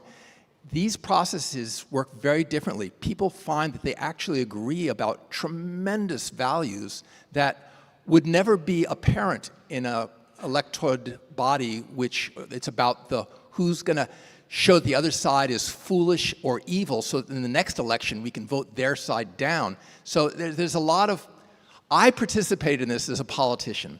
When a new bill came forward, my task from the other side, my task was to find what I could say about the bill to show that they were fools or idiots or dangerous. That was my task as a politician to get ready for the next election cycle. Now, these people don't have any of that motivation. And the fact is that almost all the deliberative processes, hundreds of them, they do find broad consensus. Now, there will be issues that are simply, it's A or B, and there is no room for fiddling to find common ground. So there will be scenarios where the problem with supermajority requirement is that biases towards the status quo. So right now, it's in flux, it's evolving, it's part of the discussion. There's no exactly right answer.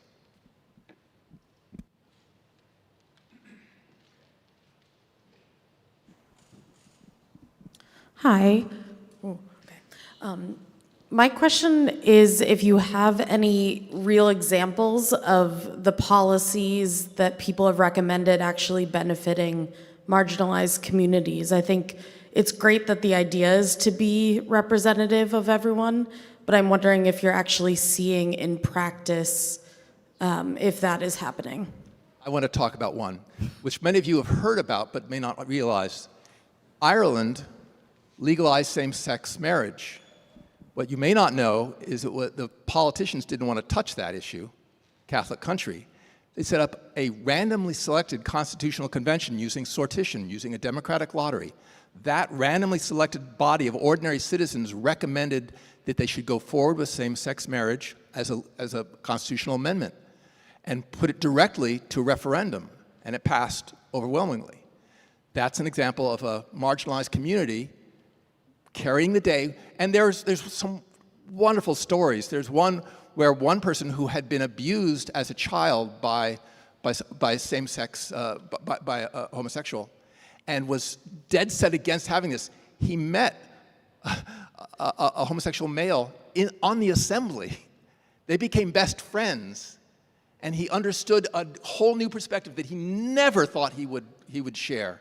And he ended up voting for that in the assembly. Now, it could have been the opposite scenario. I don't want to sell Democratic lotteries because we'll get the policies we want. No, that's not what, it could be that a Democratic lottery will develop a policy that everybody in this room would think is horrible. But that's what democracy is about. You go with what the people want.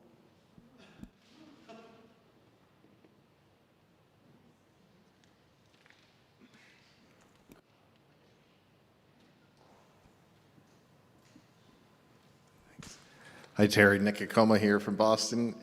I was wondering if you could, we got a little teaser about your design for multi-body sortition. I was wondering if you could just, you've sort of buried the lead a bit. If you could, you've been giving us the tempered version. I wonder if you could give us the more full-blown vision of democracy that you've sketched. First, I want to say there's the immediate task, which is to do some small-scale, hopefully policy-driven decisions locally so that people can see it. Because the kind of reform I'm imagining isn't going to happen until people have seen a lot of examples of it really working, of ordinary people making complex policy decisions. So he's asking about, what is my 200-year project? Although it's actually now it's a 50-year project because we're making so much progress. My idea is that there would be assemblies, like an agenda council that would set, these are the issues that need to be addressed. And they would put out a call to anybody in the community who has any ideas, and anybody in the community who wants to be involved with policymaking could join, let's say, a 12-member interest panel that would draft proposals on that agenda item. And there might be hundreds of these proposals. Who knows? Maybe only 5. We don't know. But the idea is that anybody who wants to be involved can be involved in drafting proposals. They can have legal advice from lawyers if we have that kind of money. And then it would go to a review council, which would take all these raw material, all these proposals, they would weigh them, they'd bring in the expert witnesses, they maybe interview the people who had been on these interest panels, they would narrow it down to a proposal to say, this is what we should do. Maybe they would blend a few of them, whatever. Maybe they'd send it back to them for a thing. But a review panel, also randomly selected, would then say, this is what we think is a good law or a new policy. And the idea is, the problem is the act of doing that reviewing makes them unqualified to then judge their own handiwork. The problem is there's a danger of groupthink, there's a danger of self-importance. So the idea is that the body that drafts it doesn't get to say yes or no to making it a law. Instead, a new jury gets called, a large jury. They just listen to the pro and con arguments for and against the law. They can ask questions, and then they vote. And the idea is you'd also have bodies that would be reviewing the process, to reform the process over time, to improve it. There's all kinds of pieces you would have. But the idea is, one of the problems we have with legislatures is they do everything. They draft the proposals, they work on the proposals, they advocate for or against the proposals, and then they vote on them. And the problem is, by having advocated, they have lost their ability to judge what they have produced. We need a separate body to judge than did the writing.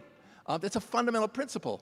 But in elected bodies, it's completely gone out the window. So I wrote a paper about multi-body sortition, and it's been adopted partially in Paris, in their Citizens Assembly, and in East Belgium.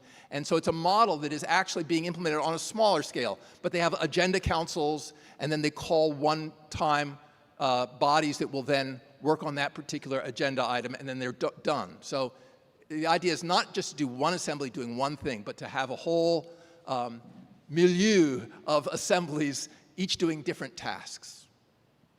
But that's my 200-year project.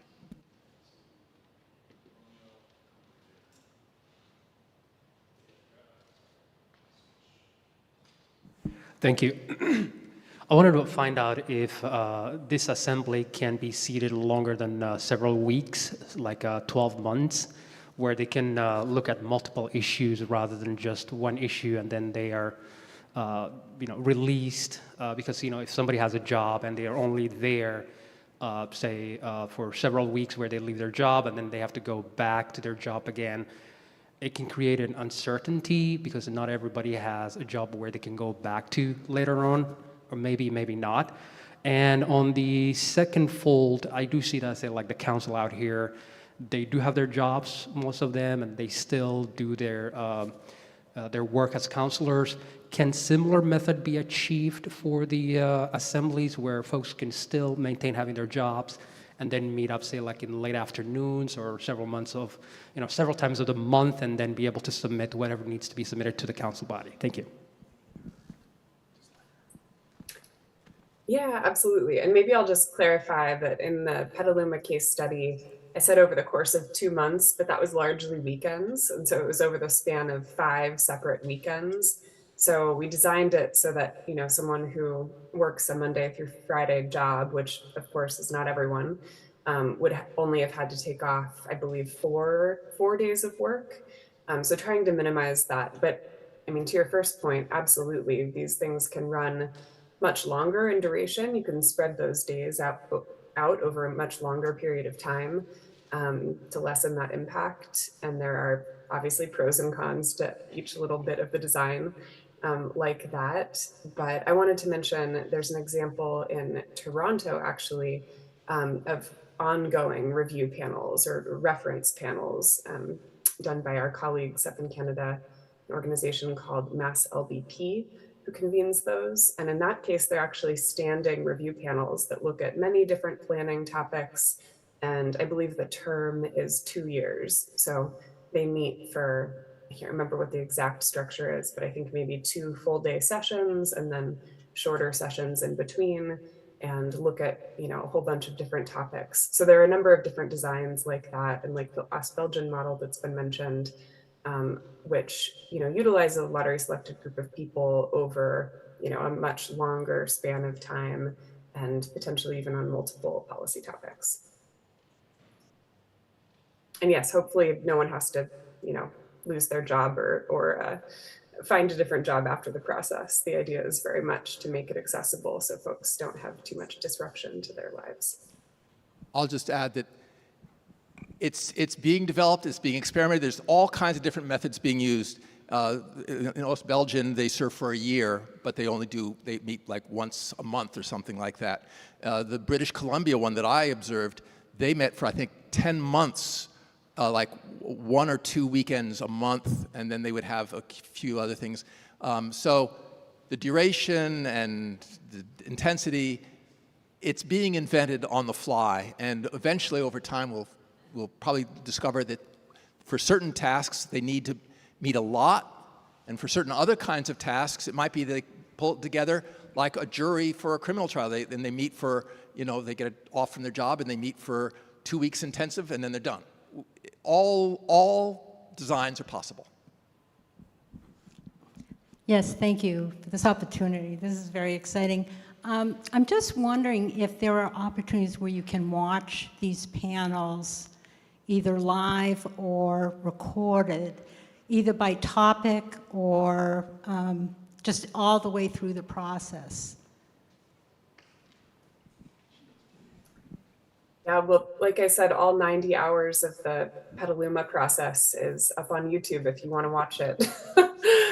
You can go to healthydemocracy.org/Petaluma and find the live stream recordings there. So we try to make it as transparent as possible, at least in plenary sessions. So when all, the full panel is together, that's all publicly available. When folks go into small group deliberations, that's not live streamed, just to maintain some sense of safety and privacy and candor in those deliberative spaces. But I'm actually not aware of other places you could watch the live stream of other processes. Do you know the answer to that, Terry?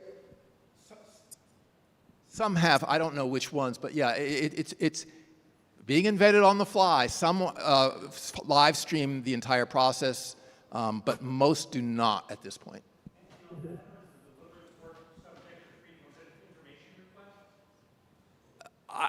I don't know what the law is in Germany about that. So I mean, it's as I say, it's an international process. They all have their own unique laws. So I don't know.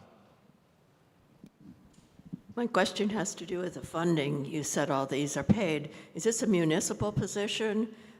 Is the funding come from the city? And if the council, say, has to approve a project like that? Wouldn't they be giving up some of their power, and wouldn't that be an issue for them? But essentially, it's where does the money coming from? Jesse, do you want to answer that? No, I don't.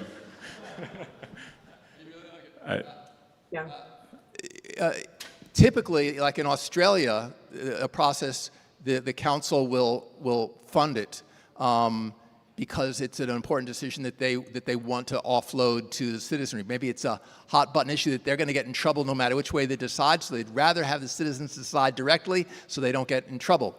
But other places, it's been grant money that has been raised. I know that there's some grant money that's been offered for Burlington to do one. I don't think it's enough to run the whole process, but yeah, all the things are being invented. They're all different. There are some that are funded by grants, by foundations, and some are funded by municipalities. Yeah, nothing to add there. It all always requires some degree of sharing power with residents, absolutely. And just to speak from Healthy Democracy's processes, yeah, we've kind of run the gamut in terms of funding models. Sometimes the city pays for the whole thing. In Eugene, for example, it was split 3 ways between the city, private funding, and a grant from a state agency. So we can get creative. Democracy creative. This is along Amy's question. So something you mentioned was there were professional moderators and onboarders. How do you manage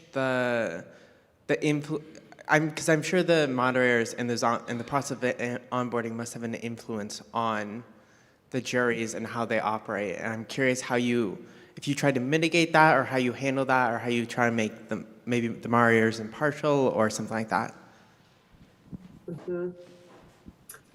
Yeah, it's a great question. Yeah, so we always work with a team of, usually depending on the size of the panel, 6 to 8 small group moderators. And we have a training for those moderators that really emphasizes staying out of the content entirely. So the Healthy Democracy team, the conveners, all of the process staff, try our best to literally not speak a word about the content. That is entirely the role of panelists. We are just there to hold space, to make sure people are sharing airtime, that folks who are quieter. I love that quote about pulling out the shy ones, have a chance to speak, make sure everybody knows what their purpose is in that particular activity to move things along. But we're not summarizing, we're not kind of helping folks reach agreement, we're not mirroring. Some of these standard facilitation techniques actually aren't as, again, it really depends on the practitioner organization, but at least in our model, we have this strict divide, and we're not using some facilitation techniques that actually, I think, create more conditions for perception of bias among the moderating team. And we really see this as a way of empowering the panel. So it's not our business to be in the content at all, or to think about how to summarize people's thoughts, or suggest possible agreements. If we create the right conditions, the panel will do that themselves.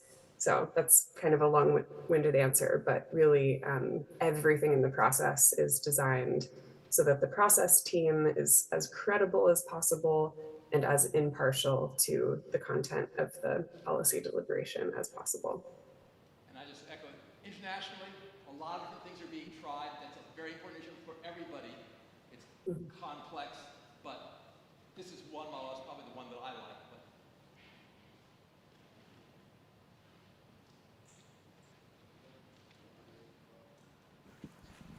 Do you have any data on the efficacy of in-person versus virtual assemblies? I'm just wondering if there is actually a factor there that would lead to either people producing a more compelling recommendation that policymakers are more likely to accept with something in person. That'd just be my guess, or if you've tracked that either way.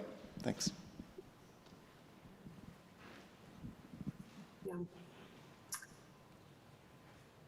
I know research is being done. I know there's a lot of political science professors around the world, particularly in Europe, who are studying exactly that issue when COVID came along, and they had to invent a whole new way of doing deliberation and a lot of people have been studying it, but I don't know the outcomes of the studies.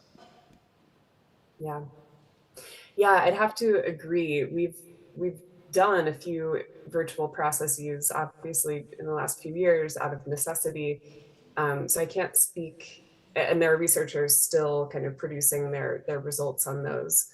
So I can't speak to the empirical evidence on the differences, but you know, just from a subjective perspective, it can be done online. We've proven that it's possible, and I think that's important, but it's harder to kind of balance airtime in a room. It's harder for folks to feel comfortable really opening up with each other and expressing really honestly, sharing, you know, constructive conflict with one another. That's harder to do over Zoom, especially if you're not used to Zoom. So there are these kind of interpersonal qualities that I think in person is still a far superior forum, but yeah, that isn't very empirical. And I'd echo Terry in that dig into some studies that prove or disprove that.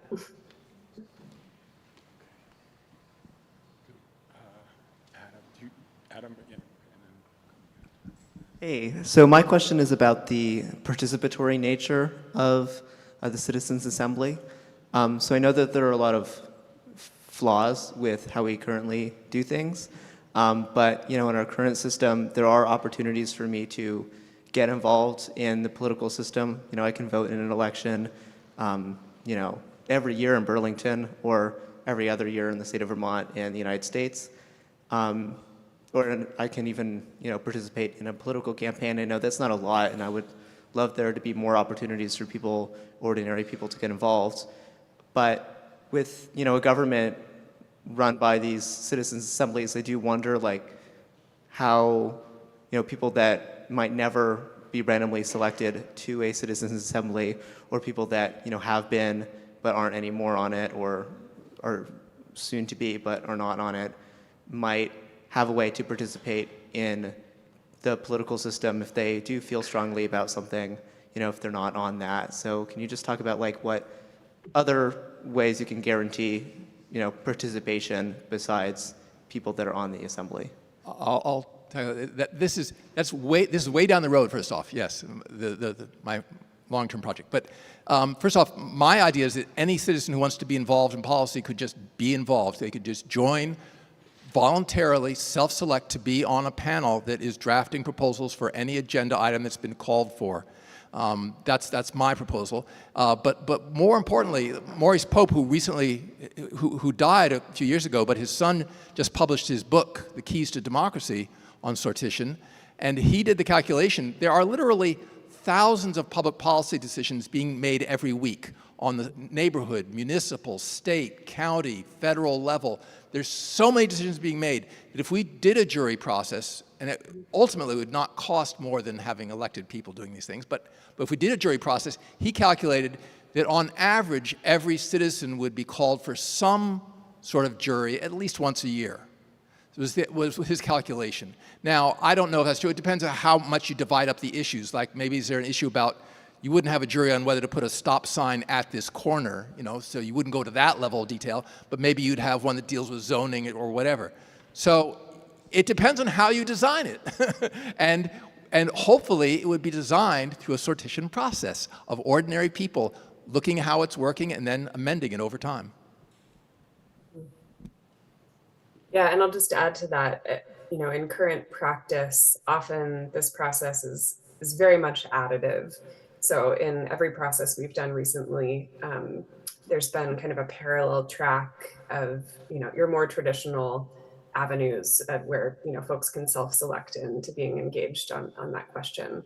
And kind of in addition to those traditional engagement avenues where folks are speaking directly to city staff or city council, in the same way as we all currently have the opportunity to do. Also, the panel, at least in our last process, and this is being used more around the world, the panel can do its own public engagement. So folks can opt in to like a World Cafe style event, for example, or workshop in which the panel is collecting perspectives from the broader community. and they can actually kind of act as a council would or city staff would as the conveners, and again, the body that is collecting and interpreting that information as an input to its policy recommendations. So yeah, there are a couple different ways to design for that, but certainly not replacing civic engagement in, I think, most cases currently. All right, I think we have time for one or two more questions. So I know we have one here. Is that everybody? Okay, so we'll get those last two. And oh, and Kit. Okay, we'll yeah, and then we got to close it out. Do you have any examples of this going really horribly, or what are some of your main challenges?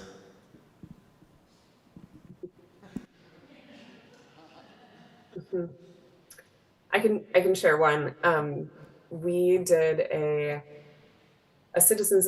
pilot citizens assembly on COVID recovery in Oregon a few years ago, summer of 2020. And it was our first ever all online process. And we received some grant funding to just kind of trial it online. This funder was particularly interested in the online virtual, whether deliberation could happen virtually element. And so it was a pilot, which means timing was way, way, way tighter than these processes should ever be. And so that was frustrating for panelists. I mean, really, no matter how much time there is, even in the 90-hour process, panelists always want more time. That's just kind of human nature. But this one was really too constrained, I think, for folks to get really meaningful policy feedback in the way that deliberation is intended to make space for. And since it was privately funded, one of the challenges with that is that there wasn't a direct link to policymakers. So there were a couple legislators who came and wanted to receive the panel's recommendations, but it didn't originate from a government agency, which meant that that there was less buy-in to really hearing and taking the panel's recommendations seriously. So those are two lessons learned. And I don't think I would recommend designing a process that didn't originate with a very specific pathway to policy influence from the outset, and that didn't have at least enough time for panelists to work through recommendations in their own words in a good deal of substance. Yeah, I'll just echo that the only negative ones I've heard about are ones that were, for budgetary reasons, were constrained, rushed, didn't have enough time, didn't have enough days designated. That's ones that I've heard of that where the members themselves said this didn't work. But it's very, very rare. I haven't heard of it. The one that I am concerned about is there was some talk about, I think it was in Romania or Hungary, where a government was going to do a sort of a fake citizens assembly, where it sort of looked like a citizens assembly, but it's like they were selecting the members, and it sort of had the veneer of being this process, but was not actually randomly selected. And so there's a danger of fake ones giving it a bad reputation. All right, so we're just going to do Kit, and then Romeo will give you the last word, and then we'll close it out. Thank you. So I'm actually going to make a comment. I don't want to time me. I don't want to spend more than a minute. So there's a new concept out there in the world that's working for folks who are really convinced that our current system cannot solve problems, major problems like COVID and the climate crisis. And the new concept is being called 21st century socialism. And it's just really, really different from what we saw in the previous century. And I want to say that this random sortition and the community, the citizens' assemblies, residents' assemblies, this whole thing is really, really consistent with the goals and understanding of this new way of thinking. If this system can't be reformed, what can we create in its place? So I just wanted to make a pitch for that.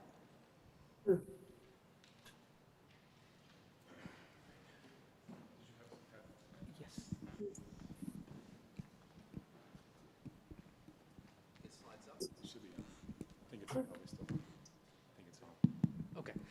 Now, I was wondering that I understand that this is going to be something led by a nonprofit organization, I guess, or would this, because it's a publicly funded or taxpayer-funded project, that would have to work with the community development office here. That way, they can administer the assemblies to make sure that everything is in compliance. I was wondering if that is the case. And the second fold to this is this going to be a competing interest alongside with the existing council, or would it be complementing the existing council where policies that are decided or thought about can be shared with the council and then they can act on it? Thank you. For the foreseeable future, it's alongside. I mean, no one's going to say, let's get rid of the council and replace it with citizens' assemblies if they've never even seen a citizen. What is that? If they've never even seen one. They need to know that they work. So for the foreseeable future, it will be working with the councils. Okay, well, we're going to, did you want to add to that, Alex? Oh, just to very briefly answer the first question. Again, it totally depends. So we're a nonprofit delivery organization. We tend to work closely with the city to implement the process. Cities often hire public engagement consultants, so we're kind of playing that same role, but we also happen to be a nonprofit. That's the way it happens in a lot of places in the world, but in Paris, like the case Terry mentioned, I believe they're doing it mostly in-house, just with a little bit of outside consultation in terms of the design. So there certainly are a variety of ways to do that. Okay, we are going to have one last one. Since it's Vermont's Lieutenant Governor, he wants to ask a question. We'll let him ask a quick thing. Although I don't think in this meeting having a title like that is necessarily a positive thing. But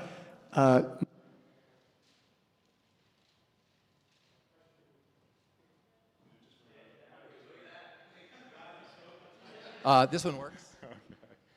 That's really a the gods have spoken with a dead battery.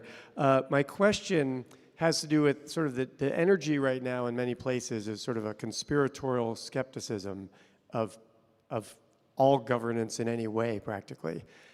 What is your method for randomly selecting people, and how do you even make the list in the first place? Because voter checklist is limited, census data, street data, we're talking about a phone book. How does one do the selection process, and how does one counter whatever narrative might come up of, well, it wasn't really random after all?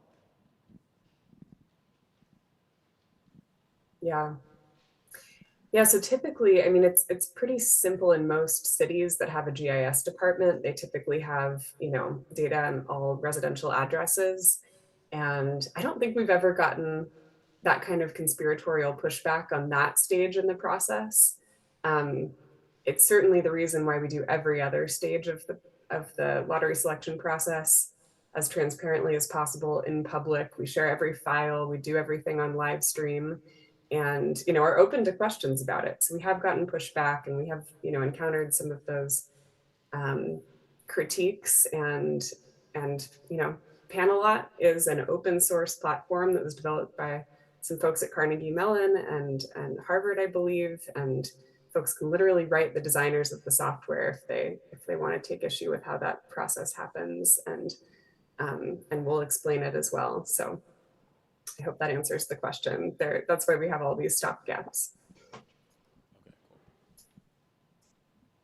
All right. Well, I think on that note, we will call it an evening.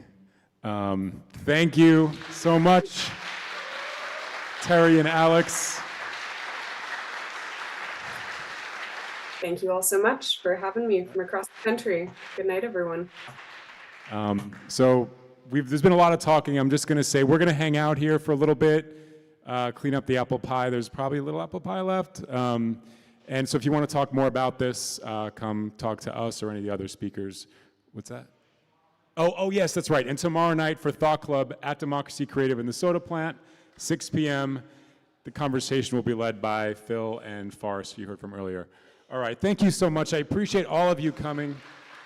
This was a big, as Tevin mentioned, this was like, we didn't really know what we were getting ourselves into, but really, really happy to see so many people here, and thank you again so much. All right.